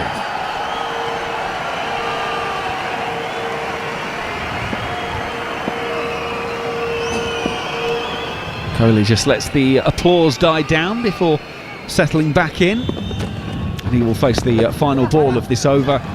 And he turns it again. Square leg. And it will indeed be fielded by Bracey coming off the mid-wicket fence. And he goes to 62. So 201 for 6 India after 64 overs of their second innings. So the scoring rate for the innings 3.1. The lead 396 here on TalkSport 2. India grinding away, keeping England out in the baking sun, putting some miles in the legs, trying to make their job easier once they decide it's time to have a ball. But 201 for 6, it does just show that batting is possible on this surface if you're prepared to adapt to the situation, use your skills, have a plan and have some patience as much as anything. But India have still scored at a reasonable rate without taking huge risk. They're still at a very healthy sort of 3 and over. And you know, England can take some heart from that. I mean, it's pretty much an impossible target even now, but they can still take some heart out of it and get some good performance in moving forward. Stuart Broad for his 4th over of this second innings. He's going to be bowling to Virat Kohli. Slip, 2 men on the drive, plus an extra cover on the offside. As Broad's going to go in, pitches up. That's brilliantly taken again by Ben Foakes. Past the outside edge of Kohli's bat. He's playing a shot, but again it's taken beautifully by the keeper. So 130 kilometres an hour, leg cutter, outside off stump. It's spun like a normal spinner would move the ball, and Ben Foakes has just taken it effortless. And before Kohli can turn around, he's got his hand held by the bails at the top of the stumps, saying, "Don't you dare walk out the crease, my friend." it's beautiful to watch. If you've ever kept wickets, you'll know. You'll just be in admiration of this. Broad goes in again outside of off stump. Folkes doesn't take cleanly on this occasion, but does indeed stop it. The bowling figures so far in this second innings: England have tried 6 bowlers. Ollie Stones bowled 5, Leach 28, Moeen Ali 23, Roots had 4, Stuart Broad's in his 4th, and Dan Lawrence bowled 1 over before lunch that went for 7 and featured possibly the worst review in the history of cricket, as he got on to rip down the leg side. Joe Root was at leg slip and thought there might be a catch behind. Stuart Broad goes in, pushing out on the offside is Virat Kohli, but there is no run, when actually the batsman was about 15 centimetres away from the ball with the bat, and Joe Root looked very, very embarrassed when they went to the technology and showed that, but it didn't half rip. I mean, if nothing else, Dan Lawrence certainly got one to turn on that occasion. Pretty sure that wasn't the thing he'd be worried about on this surface, trying to get one off the straight. But yeah, certainly the ball has spun prodigiously again today. Broad goes in, Kohli pushes out on the offside, and there is no run. Yeah, you get the impression Darren Lawrence, along with Sibley and Burns, had England top 3. Look, they're not going to win this. You know, let's put any talk of that out. But actually, what they want is to put up a credible second innings, make it as hard as possible, and that means that England top 3 are going to have to play really, really well and battle it out. I think that's top 3 are playing for a place in the 3rd Test match. Bairstow comes back into the squad. Crawley's fit. Yeah, I mean, the competition for places is everywhere in this group of players. Broad goes in, outside of off stump, left alone, and Folkes takes cleanly to the 5th ball of the over, and there's no run. And I suppose those players have somehow got to take that added pressure out of the equation and go to their tried and tested formula for what they would do, and trust it and believe in it, and make sure they get a score so they become the guy that has to play the next game. Got to set a platform. Broad goes in, outside of off stump. Folkes takes cleanly, and that does indeed complete the 65th over of the innings. India 201 for 6, so lead by 396 runs. Ashwin 55 not out from 79 balls. Virat Kohli 62 from 147. So again, Ashwin continues to make runs against England. Before today, he averaged 45.3 against England, 589 runs in 10 games in home tests against England with a best of 91, and he just continues to make the most of it, and he is a most dogged player. He really is a good man to have in batting at 8. Yeah, I mean, it wasn't long ago he was genuine all-rounder status in the world with numbers, sort of almost 35 with the bat and in the 20s with the ball. But in Indian conditions, he has a wonderful technique. He's a tall man, so he can smother the spin and the bounce, and the quicks have less of a say for long periods of time on the game. And he's got a wonderful technique. He plays straight and lines the ball up nicely. He's got the added advantage, I suppose, of knowing what spinners are trying to achieve and how they're trying to get him out. If he can marry that up with skill and patience, he's in a pretty good position. Moeen will continue. He will be around the wickets, goes past umpire Menon, and then a skip into the pitch, and that one has turned, gripped and bounced. Ashwin plays it really well in the end, but you hear that little sort of ooh from Ben Folkes, as that one from straight really did jump up, and it actually took the bat handle, didn't hit high up on the bat, it actually took the handle of the bat itself.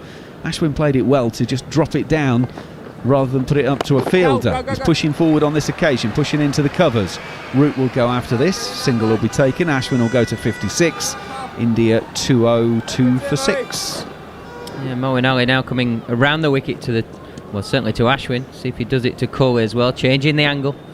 What it does do, bowling around the wicket, you can actually bowl a bit straighter to the right-handed batsman, but still challenge the outside edge. Because the rough is just across the surface, so you're not taking out the spinning areas of the pitch by bowling it wide outside off stump. You're bringing all dismissals. It's harder for the batsman to get outside the line of off stump. I think it's quite a nice change-up from Moeen. The lead 397. You remember Joe Root in the first match said they wanted England to get the lead to 400, then they would have some fun. Virat Kohli is getting a ball from Moeen Ali around the wicket. He pushes out into the offside. Well, India have already got enough runs in this match. In a sense, this is fun from Virat Kohli anyway. And by fun, I mean keeping England out there in the heat and the humidity and making life as difficult as possible. On this occasion, Moeen Ali gets one to turn and bounce, and it is given out. Virat Kohli LBW. Now, I think he's going to review that straight away. He has. And my initial thought there would be the amount of bounce that Moeen Ali's get, and it might be height. But we are going to go through the process. Review for leg before. Fair delivery. Front on when you're ready, please. Okay, so it's not a no ball. Umpire has given out. First part of the equation is done. Now we will look to see whether there's an inside edge.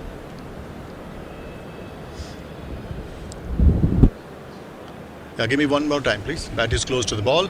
Well, we're not looking at this from straight down the pitch. Yeah.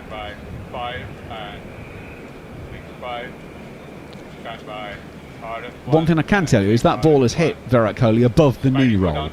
And go to ultra edge. You built up ultra edge in the meantime. If you don't have the other thing, yeah. Okay, the reason we're looking at it at that angle is we didn't have the first angle available. Stand by. Okay, so now we're getting the... Keep going, keep going. There's nothing on the ultra So edge one more time. to indicate an inside edge. Just rumbling. Keep going, keep going, keep going. Just do it one more time. Come 2 frame back, yeah. 2 frame back. Back, bit more, two more. Yeah, rumbling already, yeah. Keep going. Rumbling. The reason Still you're rumbling, hearing yeah. the word rumbling No bat involved, yeah. is that there's a tiny Ball little tracking, please. mark on the ultra edge, and what they're saying is that was already there. So it's not where the bat Pitching outside, hits ball. hitting in line. Well, I'll be. Umpire's call on wickets. Virat Kohli Nitin, is out you're on LBW. screen. It looked like it could be high, and indeed it wasn't hitting the stumps full on. It was an umpire's call on height, and Moeen Ali has got Virat Kohli twice in the test match. First innings, ripped one through his defences, bowled through the gate. This time he's clipped the top of middle stump to get an LBW call. Fair play to England for reviewing that one. I wasn't sure, but the umpires have used the technology, and Virat Kohli walks off with 62 to his name. It's 202 for 7. Virat Kohli goes LBW to Moeen Ali. Now this is all about the change of angle from Moeen Ali. Very, very smart thinking, good execution. Pitches the ball just in and around those tram lines, knowing full well on this surface it's going to spin back. The ball did spin back. Virat Kohli, the great technician, gets a bit too square to Moeen Ali. That means he's a bit front on. Back comes around himself, misses the ball, hits him on the pad. High, I don't know, in real time it looked out to me for all money, knowing exactly what Moeen Ali's trying to do, and smacks him in front. Virat Kohli reviewed straight away. He was obviously worried about the height, but went with umpire's call, and that's a big wicket for Moeen Ali in the context of his career, and his little battle with Virat Kohli probably means minimal in the bigger picture of this game, but still, it's a good wicket for England. 202 for 7. Moeen Ali and Ashwin are having a right old natter as they stand to take their positions as we resume. Kuldeep is the new man, he's taking guard. So I'll tell you what, as we've got a natural pause, I will do just the same and pause and let Mark Nicholas take over the commentary. Thanks, Andrew. 202 for 7. Yeah, I think that was just two off spinners having a yarn, really, maybe about how deceptive height is. Over the years with DRS, the biggest question mark I've heard from players is whether it gets the height right. Anyway, the ball showed to be clipping the top of the stumps, the bails indeed, and so Virat Kohli has gone for 62. He played really well. More watchful in defence perhaps than we're used to, but a nice accomplished innings. Feet were moving well, head's in a good position. Anyway, here's Kuldeep Yadav now, the wrist spinner, left arm wrist spinner. England with he bowls a full toss, does Moeen Ali. Funny that, isn't it, how often he and Dom Bessa bowl full tosses, and in Moeen's case how many are first ball to someone. Maybe he's trying too hard to spin it or something, I don't know. But anyway, Kuldeep just pushed it to mid-off for no run. England with 4 men round the bat, 3 on the offside, slip gully and silly point to go with the short leg as he plays that nice and calmly and drops it down off the splice as the ball bounced maybe a little more than it might normally. Well, this advantage for India is remarkable. You know, you just wouldn't have picked it. There are so many in front now, and well, almost 400, and probably on the back of that partnership, that's deserved performance. Given, I think it was 86 when the 5th wicket fell, and 106 when the 6th wicket fell, and given the potential damage there, and the fact that England might have had a sort of opportunity chasing 270, 280. To have pulled away in the way Kohli and Ashwin has done is a tremendous example of concentrating at an important time in the game. The 3rd innings of the match is often a little more important than it seems to be at the time of being a part of it, and you have to relate it to the overall event just as fully as you would any other part of the match. 202 for 7, I repeat, if anybody has just switched on, means that India now lead by 397. And it's been a very competitive day, but one won by India simply because of the amount of runs they've been add to their first innings lead, been able to add to their first innings lead. So well done them for that. Well done England for staying in it. There have been times this afternoon when perhaps the body language hasn't been as most energetic, but there's no criticism of England. They put a lot into the day, and this morning they were outstanding. Stuart Broad is charging in here to bowl to R. Ashwin, trying to bowl cutters. Got his bandana on, his cropped hair, his unshaven face, tall, slim fellow, and he hits the pitch hard on a good length. Ben Foakes is standing up to the stumps, so that's in itself something to watch. Foakes has had a marvellous day, 2 stumpings and a lot of good glove work in general. One-handed take down the leg side off a big spinning ball from Moeen Ali was almost like watching the Harlem Globetrotters. It was such a piece of, and it wasn't meant to be showmanship, it was just reaction. Here's Broad again, and again gun barrel straight, hoping to get that ball to hold up and Ashwin to pop up a catch somewhere or to miss it and get bowled or LBW. Broad's enjoyed, I think, this little spell. He hasn't had much bowling in the game. You can sense his frustration with others taking wickets. He likes to be part of the scene rather than lingering in the field. He feels he can turn matches, and indeed over the years he's proven quite conclusively that he can. As he comes in again now, that's a beauty, and dropped. Oh my goodness me, he's edged it, has Ashwin, and Foakes has dropped it, and that's the 2nd catch that's gone down with the wicketkeeper standing out. One by the wicketkeeper himself and one by Ben Stokes slip because he's so close and narrow. And that's a lovely delivery. Seam up, not particularly a cutter, but it did move a bit. Thickish edge that the keeper would have taken to his right, possibly diving, possibly not. Wouldn't have been a first slip catch.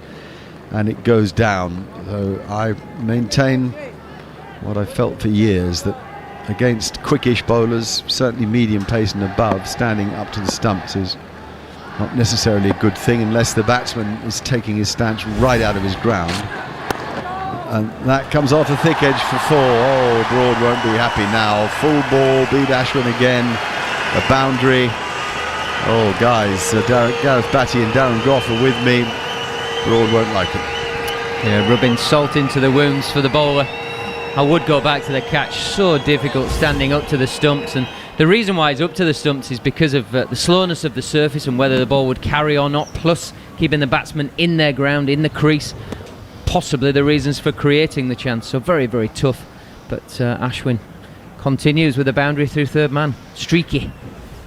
If we thought it was going to be difficult for England facing spin, the seam now is proving a handful for the Indian batsmen, where the cutters are taking a piece out of the pitch. Yeah, good point. Very good point, Guffey.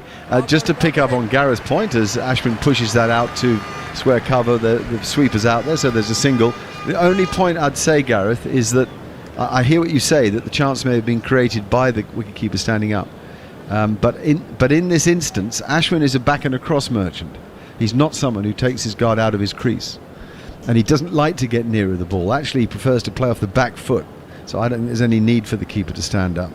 I hate to be critical of men who are out there in battle, but that would be my observation. The lead has passed the 400 mark anyway. That's what I failed to mention when the boundary came. The edge, the insult to injury boundary, 207 for 7. A lead of 402 for India. And turned away off his body by Kuldeep Yadav down to long leg, even though there's a leg slip and a forward short leg in place. So the end of that broad over. We're talking a fair bit about England. Matt Pryor now has replaced Gareth Batty. We can talk well of India. This has been a very good performance in many facets of the game. It's been a brilliant performance from India from day one. A masterclass with the batting from Rohit Sharma, Rahane and Rishabh Pant on day one, with the Ashwin bowling, whether it be the heart and desire of Siraj when he got his chance to bowl it, and Sharma again runs in, attacks the stumps with the new ball. Akshar Patel was excellent as well, and then again now, after being in trouble as far as the score in this innings was concerned, to recover, and Virat Kohli and Ashwin have taken them now to a 403 run lead. It's been, we talk about England's perfect performance, it's almost been a perfect performance from India, Matt. Yeah, look, a lot will be said about this pitch, but the reality is both teams have to play on it and have to find a way to perform on it, and India have been far better at doing that, and I think you just can't get away. Well, India have made 540 runs on it. Right, it's exactly. A defensive shot, forward defensive shot by Kuldeep. And you can't get away from the fact that we've got to look at one aspect, the spin bowling departments of both teams. Yeah. The England versus India spin bowlers, the Indian spin bowlers are far superior. They are. Here we go then. Moeen Ali coming into Kuldeep Yadav, and he's not getting it to spin anymore. The old fingers must be tired, because that's easily defended by Kuldeep. You would expect that ball to rip away from him as it did earlier this morning. Yeah, you can definitely bat on it, you can definitely get runs. There's been partnerships in the game, but I think realistically Par scores around 250, wasn't it, that first innings? And I think it's shown with the scores that have followed. And again, no spin round the wicket at the moment. Moeen Ali bowling on a length, bowling slower, a little slower perhaps than he did earlier. But we haven't seen much spin since lunch. Those vultures round the bat wait. Gives that a bit more air. And it's beautifully guided by Kuldeep Yadav, who played a sort of easy looking stroke through the offside, and he gets a couple for it. Beautiful shot. We got a smile from Virat Kohli, who's watching in the dressing room, just opened the face, didn't he? Played with a spin through the offside. Comfortable shot. Yeah, he'll be watching the TV, will Kohli, now, because they're having a replay of the sort of stroke that earned him so many runs through mid-wicket, but cost him his wicket in the end. Stroke he plays, that's the ball. That is the one. Wow, that is some delivery. He pitched it leg stump, and it went over the top of off into those soft gloves that belong to Ben Foakes. Again, out of plate though, straight bat. Turned, missed the bat, no edge on it. Straight through to the keeper. Funny how one turns so much and others don't. And that's LBW surely. Yep, he props half forward. It hits him on the pad in front of all three. He's definitely not been hit outside the line. And I'll be amazed if he he is reviewing it, but I'll be amazed if the technology shows anything other than a plum LBW. Fair delivery. Front on, please, when you're ready. White, yellow.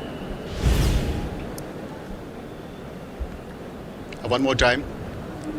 Look, some gap. Can you confirm with ultra edge, please, when you're ready? Spider, let me know it's ready. I think Spider down to The third umpire checking that Kuldeep didn't hit the ball. That's why he wants the third Ultra umpire to get ultra edge.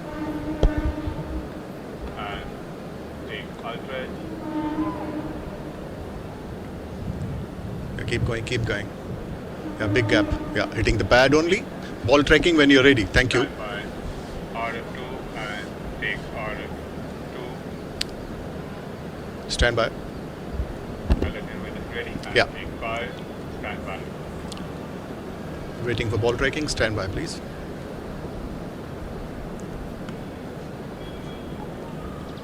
And Hawk 1. This is the ball tracking. Yeah. And roll Hawk 1. Pitching in line. Out. Impact in line.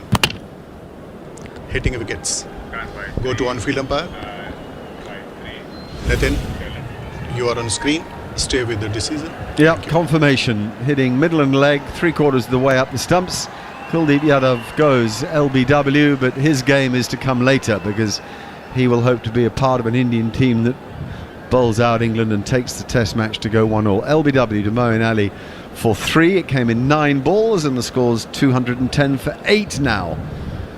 Yep, you called it, Nico, with the first previous delivery from Moeen Ali, ripping past the outside edge. Probably pitching a bit fuller and even more leg side for Yadav, but goes past the outside edge, and then the very next delivery, sliding on with the arm.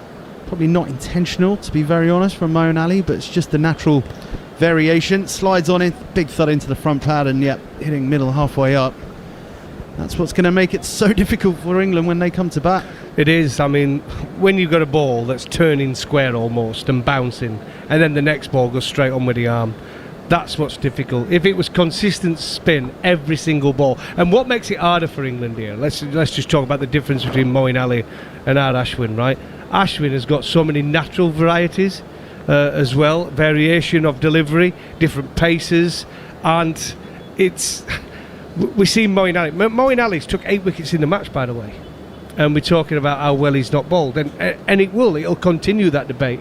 He's took 8 wickets, yet India, in these conditions, have managed to score the runs they have. One thing about Moeen is he does take wickets, and he bowls wicket-taking balls. He bowls a lot of very good balls. But Dom Best bowls wicket-taking deliveries. I don't think we can be too harsh on Moeen Ali. When did he play his last Test match? Yeah, I agree with you. You know on what I that. mean? You've got to have rhythm. You know, Goffey as a bowler, you've got to have match rhythm. And what's he bowled 25 overs this innings to bowl? Even just the physical element of bowling, where his fingers or whatever it is. But Matt, I'm not harsh on him at all. He's been picked to play. He's the England off spinner out there on a turning pitch that we're talking about. I agree. I don't think we have been harsh on him, but I know people out there will be. Oh, say, okay. You know, Moeen Ali should Don't be think bowling we better. have been at all. Here's Broad again, pounding in. Ashwin looks to cut and get some of it down to third man, but won't take the single. He's protecting Ishant Sharma. Given the advantage they have in the match, I'm surprised at that. Exactly, Mark, because when you consider as well, he spent 2 weeks, well, nearly 3 weeks in an hotel bedroom on his own in Sri Lanka, so he didn't even bowl in the nets.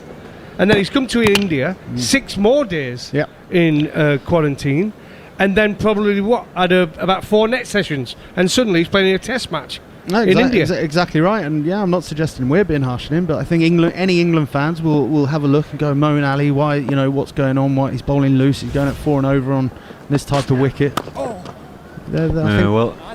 I just think we should make it clear none of us are blaming him specifically. I mean, he's had no cricket for a long time, and he had a terrible time in quarantine and all of that. I get all that, but in the end, we're watching him bowl, and we're saying that there's a mixture. There's some brilliant stuff and enough bad balls for a batting side to keep going. Well, it's why I will always say Moeen Ali is England's best spinner, because when he gets it right, he gets it so right, and he is a wicket taker. He gets good shape on the ball, he spins it well.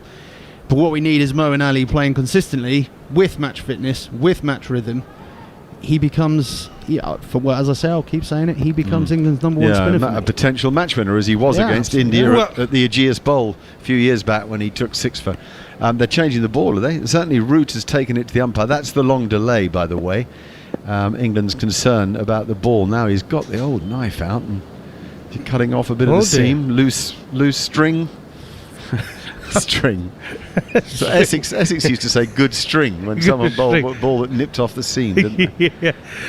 The thing is, though, the interesting one, and there has been rumours that Moeen Ali might be sent home after this one as a bit of a rest. He's an all-format cricketer. So that would be the strangest decision for me I've ever witnessed on the cricket. If he's just coming in now, getting in some kind of rhythm, and then he's rested because of the one-day series. Well, amazing gamble from Amar Ashwin. That's why he decided not to take the single. He's just gone down and played the paddle off Stuart Broad with the wicketkeeper standing up to the stumps. I think the wicketkeeper better go back because that could go right up his nose. That's amazing shot. Brilliant. A brilliant shot from Ashwin, getting down and looking to scoop it over the keeper's head. But I have to feel for Ben. I personally think he should be back anyway. All he's going to get himself here is one in the throat or a broken finger. He doesn't want to stay up now. Definitely not. No, I agree with and you as I now. say, Get Ashwin doesn't lunge forward or even take his guard out of his ground. And did he hit that? I wonder if it just came straight off the gloves. Maybe he missed it. Byes have been given, apparently, says Macca. So it only just missed off stump, actually. Yeah, I think folks sort of just bailed, and no blaming him with that. Broad again. That's a good ball, very full, and asks Ashwin to come forward and push to short extra cover, of which there are two. Well, one's more of a short mid-off and the other a short extra cover. Broad walks with that bounce, and he has as much bounce in his step today as he has when he's taking six for. There's no lack of enthusiasm for the task at hand. Well, he should be fresh. He's hardly been used in the game. He's been fielding for most of it. But I think he'll do him good, actually, to get a few overs under his belt. It'd be nice for him to take a wicket, actually, because if he's going to play in that next test match, the day-nighter, you just want a bit of confidence. It's like when you're a bowler going on any tour, Mark, it's always nice to get your first wicket, isn't it, or your first run. And it'll be same for Stuart Broad. He might have over 500 test wickets, but you just want to get one for the tour, don't you? I remember Phil de Freitas going through an India tour without taking a first-class wicket. Yeah, 93. Yeah, nearly broke him, that. Yeah, absolutely. Sometime back then, anyway. Okay, well, Folkes has gone back, and Ashwin has played a perfectly good defensive shot. He's unbeaten with 61, but it's the wise thing for Folkes to go back. That was a good length ball from Broad. I can't think of a bad ball that he's bowled. Bowled excellently. This spell's been beautiful, yeah. But I think in the game he's bowled well, hasn't he, really, when it's just little spells that he's bowled? Lacked a little bit first, but again, he's been someone that's not been out in the middle, and it's very difficult, as good as he is. But I think this second innings, when he's eventually got a chance to bowl, he's showed his quality.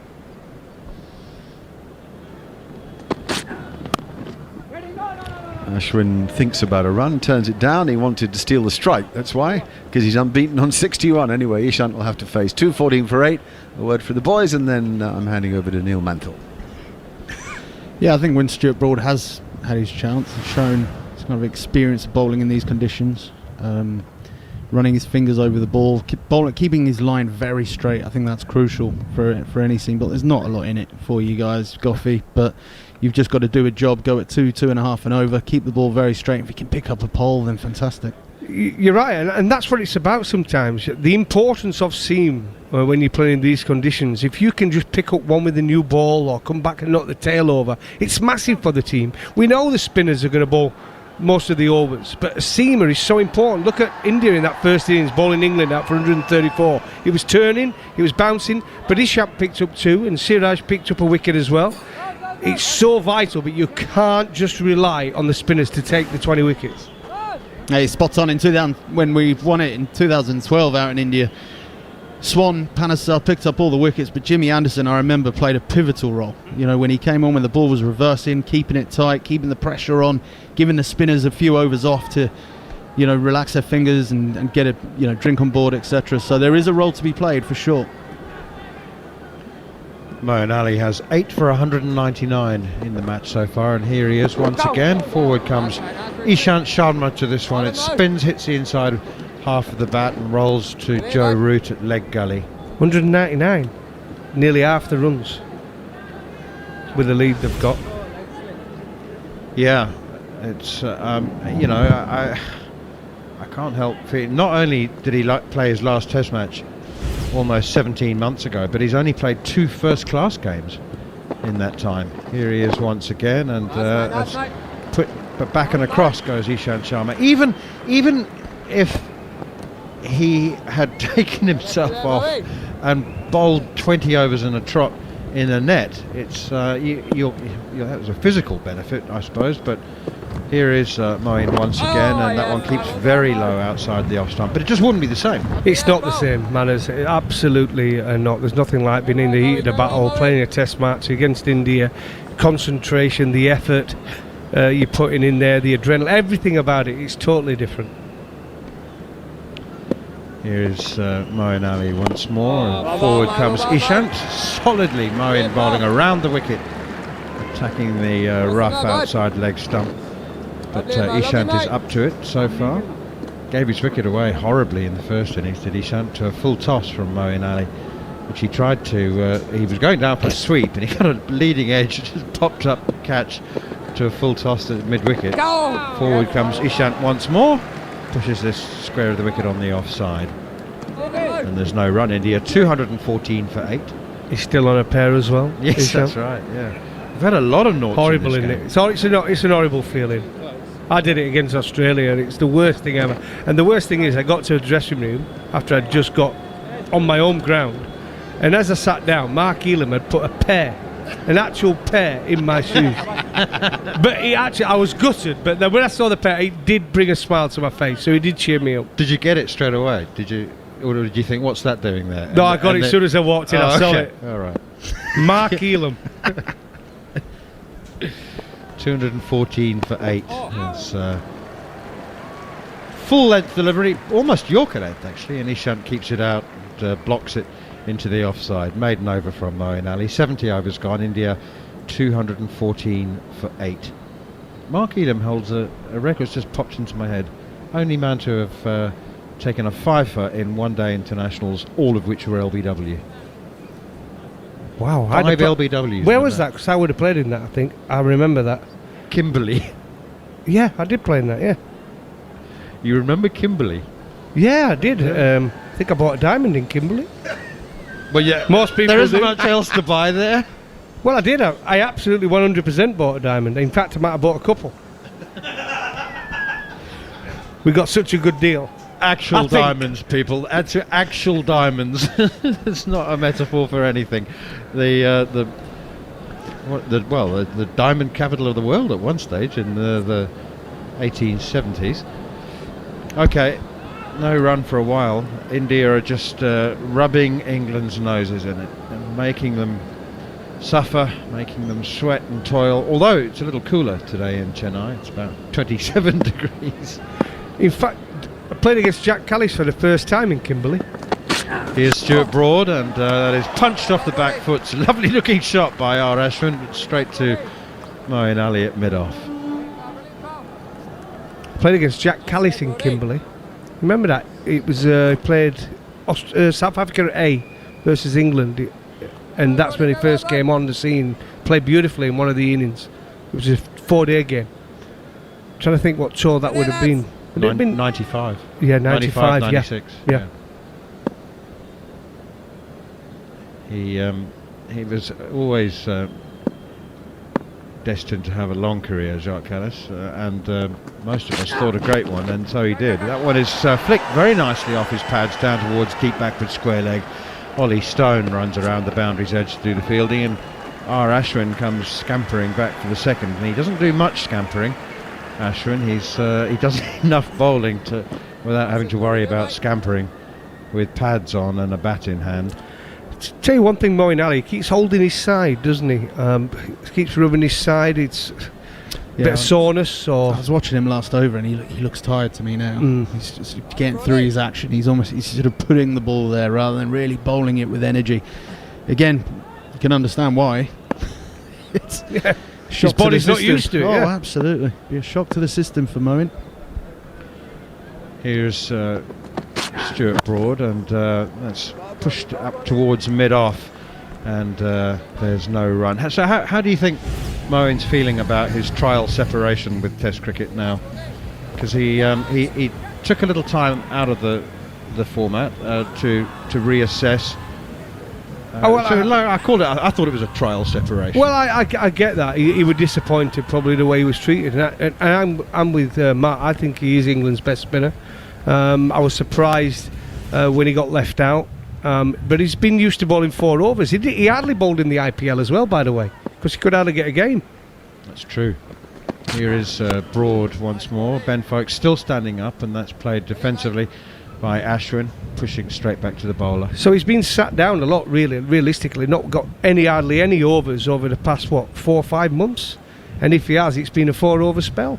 Played a lot of one-day cricket. He's not even played all the one-dayers, has he, for England? So there's been a lot of sitting around for Moeen Ali. And then straight away, he gets his first opportunity in a test match with the pressure of bowling and turning wickets. There you go, mate. But he's picked up 8 wickets. Yeah. It's been more expensive than he would have liked, but 8 wickets, 8 wickets. He's closing in on 200 for England. Second behind only Graham Swan. No. Off spinners. Off spinners. Off spinners. Say Underwood got quite a few. Yeah. Well, 297 or something, was it? 297. India 216 for 8, leading by 411, and Stuart Broad comes thundering in, and a whip shot from Ashwin, tries to whip it away through the leg side as it thunders into his front pad. And no run. Just you might be wondering what India are achieving here, but a lot. It's just pure frustration. And as much as that frustration is being inflicted on England, it's being enjoyed by India. Virat Kohli is in his whites. He's not sitting there in his training gear because he knows that these last 2 wickets could fall quite quickly. And he needs to be ready and in his whites. I do not read that as a sign that he's contemplating a declaration. There is absolutely nothing to be gained by doing that unless he's got an appointment tomorrow. Just because we're talking about the all-time list, Jim Laker has 193, I think, as well, as far as off-spinners. So Moeen's not, it's gone. He's third. Yeah. But if you look at Murali's total... Here comes Stuart Broad once again, driven up in the air and over mid-on and down to the boundary for 4. Well, Ashwin is loving this. It's his 7th 50 against England. 12th in total. 220 for 8. Lead is 415. Murali's taken 800 wickets, which is more than the first 3 England spinners combined, which does tell you the different sort of sport that is being played in Asia compared to, we talked about that, didn't we, before with county cricket. It's 22% spin. How many games, though? How many games? Let's look. Oh no, he's played more games, but they've created more than one spinner like that as well. They've also got Harath, and they've only been around since the 80s. The point is that it's a completely different game in those situations than it is in the UK. But all records, I think, over the years are just going to be broken by modern-day cricketers, whether it be keeping, batting, bowling. They play more test matches. They stay fitter longer. If they keep playing, and they stay fitter longer, and DRS, and there's loads of reasons. Yeah, I mean, but you could also see how Murali and Jimmy Anderson's 2 records may not get broken just because people may not play enough tests going forward. But it is possible, definitely. Moeen is on 190 now, is he, Jared? 100. So is he 3 behind Jim Laker? As I said, he's closing in on 200 wickets for England. 8 in this test match has certainly helped. Here's Moeen once again, and that one turns sharply in the rough, just outside leg stump, fizzes onto the pad of Ishant Sharma. And they're trying to take a single. They want to... Well, he wants one. He just wants to get him off the mark as well. Yeah. Indeed. But Ashwin might just be thinking 67. I'm not too far away here if I play a few shots. Pushed out square of the wicket on the offside, or straight back up the wicket, I should say, and it's fielded by Moeen himself. At what point do you start to think? I mean, ordinarily we sit and say, oh, you shouldn't be thinking about personal milestones and that kind of thing. Well, you can. When the team's 415 runs ahead, this is the time where it's entirely excusable to think about personal milestones. Ashton will be thinking 67. I mean, it's not easy to play a few shots, but he's in now. Moeen is in once more, and that's defended by Ishant. No run. Yeah, listen, the milestone will definitely be in his head, but he'll also be thinking some batsmen it'll be different. They'll be saying, I could end up with 80 not out here. Alex Stewart would be going 80 not out, 100%. Batting with the tail. Alex Stewart has a right of reply, of course. We'll see if we can get him on the line. He's done it loads of times with me, I'm telling you. It's one of the things he had to go at me about all the time. We did all the hard work. Why do you get out at the end? 9 down. he Get does. your red. He would Take not- your red. He would. So I can't do that. I used to go into bat. I remember going into bat on one test match, and I said, "What's it like?" He said, "He's bowling fast, very fast." It was against AD, and he took one first ball. I went, "Oh, brilliant!" Yeah, and what do you think happened? Bang bang, we were all out. Alex Stewart, 18 not out. Here is Moeen Ali once again, and that one turns sharply once more, and there's a polite inquiry for an LBW from Ben Folkes. Loud but polite. And Moeen Ali immediately says, "Nope, going down." Just shows him immediately. That was probably high as well. 220 for 8, lead of 415. Steve Waugh was good at that as well. Little not out, red anchor. There was a batsman, I recall, whose nickname was Belgrade. After the football team, Red Star. Pushed out towards extra cover. And That's brilliant, I love that one. pushed out towards cover, straight to the fielder, and there is no run. 220 for 8. So what you're saying is that Alex Stewart was a bit of a Belgrade. Yeah, a great player, by the way. I mean, I talk about some of the players I played with, but he was right up there. But he did love a not out at all, especially when he was there with the tail end. He knew we weren't going to last very long, whether it be me or Carrick or Mullally or, Headley. Oh dear. The Teletubbies. I think Ashwin. I don't know. Do you think he's thinking star or 100? 100. I think so. Home as well. ground. He'll play a few shots. I honestly do. I think he's thinking 100. I don't think he's one of them who's thinking not out. Not when you're averaging 23 or 24 with a ball. You can afford to be a bit. That's right.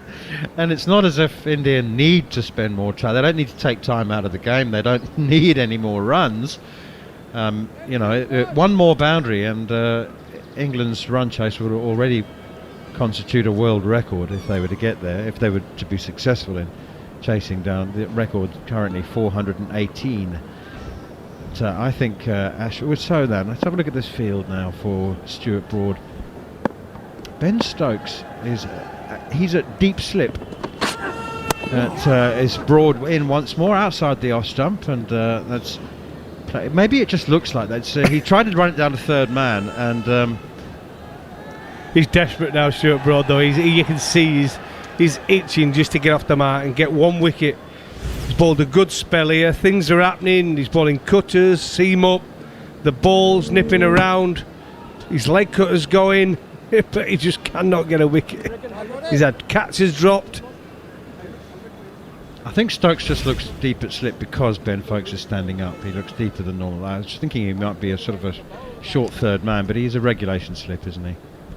I know I'm going to keep going on about this, but you got Stuart Broad running in. That was not a cutter. That was full pace on a minefield, and Ben Folkes has just taken it. Broad in once more and pushed away by Ashwin out towards cover. I just don't understand why he's standing up. Well, I know because he can, but that's not a good enough reason, is it? He's standing up because Stuart Broad's asking him to stand up, but I'll say something controversial. If this was his 50th test, he would not be stood up to the stumps at this stage. I used to hate it, mate. No way. I used to hate it when the keeper stood up. I have had it on a couple of occasions in these conditions. Did you ever ask the keeper to stand up? No, I used to hate it. I'd just throw a bouncer in just to get him back. I used to absolutely hate it. Yeah. So you never ever asked the keeper to stand up? No.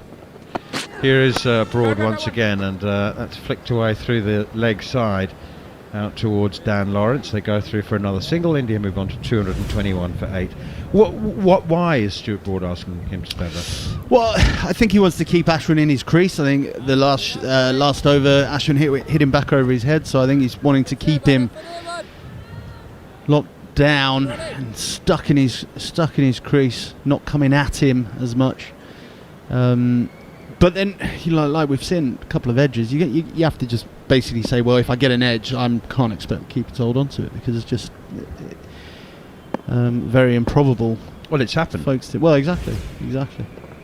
Here is Broad once again. Looks for the Yorker and finds it. Good delivery. Very well played by R. Ashwin. He's almost knocked off his feet digging that Yorker out. It was on 56 when Stuart Broad found the outside edge of Ashwin's bat, and folks just couldn't hang on. What would be interesting is usually it's a conversation between the bowler and the keeper. Like as Goffey's just said, he hated the keeper being up, so there's kind of no point a keeper saying, well, I'm coming up, because if it actually put the whole point of the keeper being there is to support the bowler and what he wants to do. But there'd be a conversation between the two of them.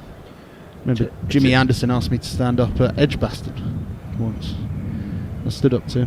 I have another question for you. Did you ever say no? Did a seamer ever ask you to stand up and you said no? I wanted to. Jimmy Anderson at Edgbaston, because he was bowling. He was going all over the place. But you kind of go, okay, mate, yeah, great idea. I agree with you. I think it is to keep the batsman in his crease, and the one that keeps a little bit low, he hits him on the pads. Yeah. I mean, that's the reason you'd do it. And if you were bowling a lot of cutters, but stood up to Hoggard, Durham in the Test match. I just, it's the uneven bounce. I mean, as a keeper, I would be. Well, it gets to the point like this where you have to sort of look at him and go, well, look, mate, all I'm doing here is getting injured. Quite frankly, on this surface. Correct. Well, he stood back now. There's been a change of plan, and Ashwin immediately steers it down to third man. It's a little bit of width outside the off stump from Stuart Broad, and Ashwin takes a single. I think common sense has prevailed there. I mean, I know Ben Foakes is one of the few in the world who is capable of standing up to Stuart Broad, but you know, I mean, it's not like he's suddenly bowling medium pace. I mean, he's still getting it through, and with the uneven bounce, I just would have thought that the injury risk was too high, and that is the reason that he has removed the helmet and is now standing in the orthodox position. well, he's got one ball, Stuart Broad, at Ishant Sharma. If you remember the first test how he got out, he fended one, didn't he? Is he going to give him a short ball, or does he think he's going to go for the stumps? What's he going to bowl? I'm going stumps. I think he'll be thinking stumps, but the short ball might be the surprise one here. He might be looking to lunge, get forward. He's seen the ball, the way it's reacting. Last ball before tee, which is why Joe Root's coming up with a very, very meticulous plan. And he's put himself in at leg slip. There's an orthodox slip. This is it. The last ball before the tea break on day 3, and it's Ishant Sharma on strike. And there's a man on the drive at shortish cover. Also a mid-wicket. Here is the last ball before tea. It's Stuart Broad to Ishant Sharma. It's full, and it's just a foot wide of the off stump, which may not have been the plan. And Ishant Sharma pushes it out defensively to the man on the drive at short cover. And that, ladies and gentlemen, boys and girls, is tea. India have reached 221 for 8. It was a quietish session it was a very quiet session compared to what we've had in the previous 7 sessions of this test match. 65 runs and 2 wickets. India, you would think, miles ahead of where any capability that England have of winning the game, or perhaps even saving it, given that we still have another 2 and a bit days of this test match remaining. India 221 for 8. They lead by 416. Wow, 416 runs. Well, we can see how the day's gone and how difficult it has been to score. I think that first session, India scoring over 100 runs, even though they lost wickets, but the second session, they're just over 60. So there's been a big difference. Very difficult to score. You have to have a definite game plan going in and have scoring areas against each bowler. They've had a little bit of luck there, India, there's no doubt about it. I think Stuart Broad bowled really well. Moeen, again, has picked up, he's got 8 wickets in the match. He'll be pretty happy. But when it comes down to the game situation, India have totally dominated from day one, from the first moment of this test match. And they're in a great position at tea on day 3. It's at this point where I ask you, Matt Pryor, so what will the team be saying to each other during the tea break? And the brutal answer is probably not very much. When do you reckon we get off? There'll be No, the batsmen will already be preparing for how they're going to go about batting. I think one thing I will say is I thoroughly enjoyed watching Virat Kohli batting on this pitch, because to watch someone of that skill, that high class and quality, go about his business on a really tricky wicket. But what it showed was you can score runs. You can score runs on this pitch. But now it will be he's showed the England batsmen how to do it. It's now up to them to be able to adapt their games. To be able to firstly absorb the pressure from the Indian spinners and trust their defence, and it's how you're going to do that. Bat out in front of your pad, using your feet well, whether it's even just getting down the pitch to kick it, not necessarily score off it, using your crease, getting right back. All of these things, the basics of playing spin, are going to have to come to the fore.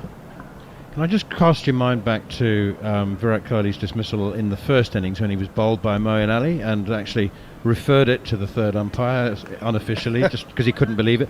And just cast your mind back to his dismissal this time. He was trapped LBW again by Moeen Ali, and he didn't consult, he didn't think about it, he reviewed purely on the basis that he was Virat Kohli.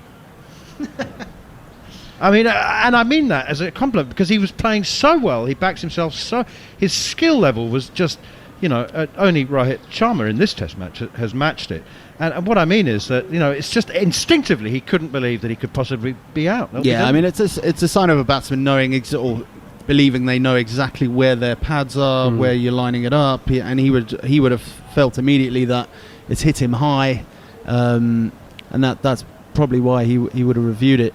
But I think going back to that first innings and the dismissal, in fact the TV have shown us a few times, Moeen quite early on in Kohli's innings bowled the exact same delivery, that pitched in exactly the same spot. And whereas in the first innings Kohli played that quite extravagant drive and got bowled through the gate, this innings, this time round, he got his foot to the pitch and he played with a straight bat and just defended it. And then Moeen Ali bowled again the same ball, and Kohli again just defended it. So he's learnt from that first innings dismissal. He's then taken it into, it's all well and good learning from it and sitting in the dressing room reviewing it. You see all the players now, they come off the pitch and they're straight onto the computers, and how did I play, how did I line that up and this up, etc, etc. All well and good doing that work, but you've then got to be able to take it out to the wicket and make the change in the middle so that it affects your performance. He took a different guard as well, didn't he? Yeah. He took an off-stump guard and make sure he had that covered, and he let the ball come to him. Yeah. So he adapts, and that's what makes him such a great player. And I've seen him bat twice now in this series where I've just thought it's a different level. I know Joe Root were magnificent in that first test, a great knock, but the way he played that second innings of the first test and the way he's played here in the second innings, magnificent. Well, there's an old saying in cricket, let your bat do the talking, and to all of those people who described this pitch as unplayable, Virat Kohli's answer lay in the fact that he scored 62 from 149 balls with 7 fours, and indeed it still lies in the bat of Ravi Chandran Ashwin, who speaks very eloquently, and but today has let his bat do the talking because he's 68 not out, batting at number 8. Moeen Ali has taken 4 for 71.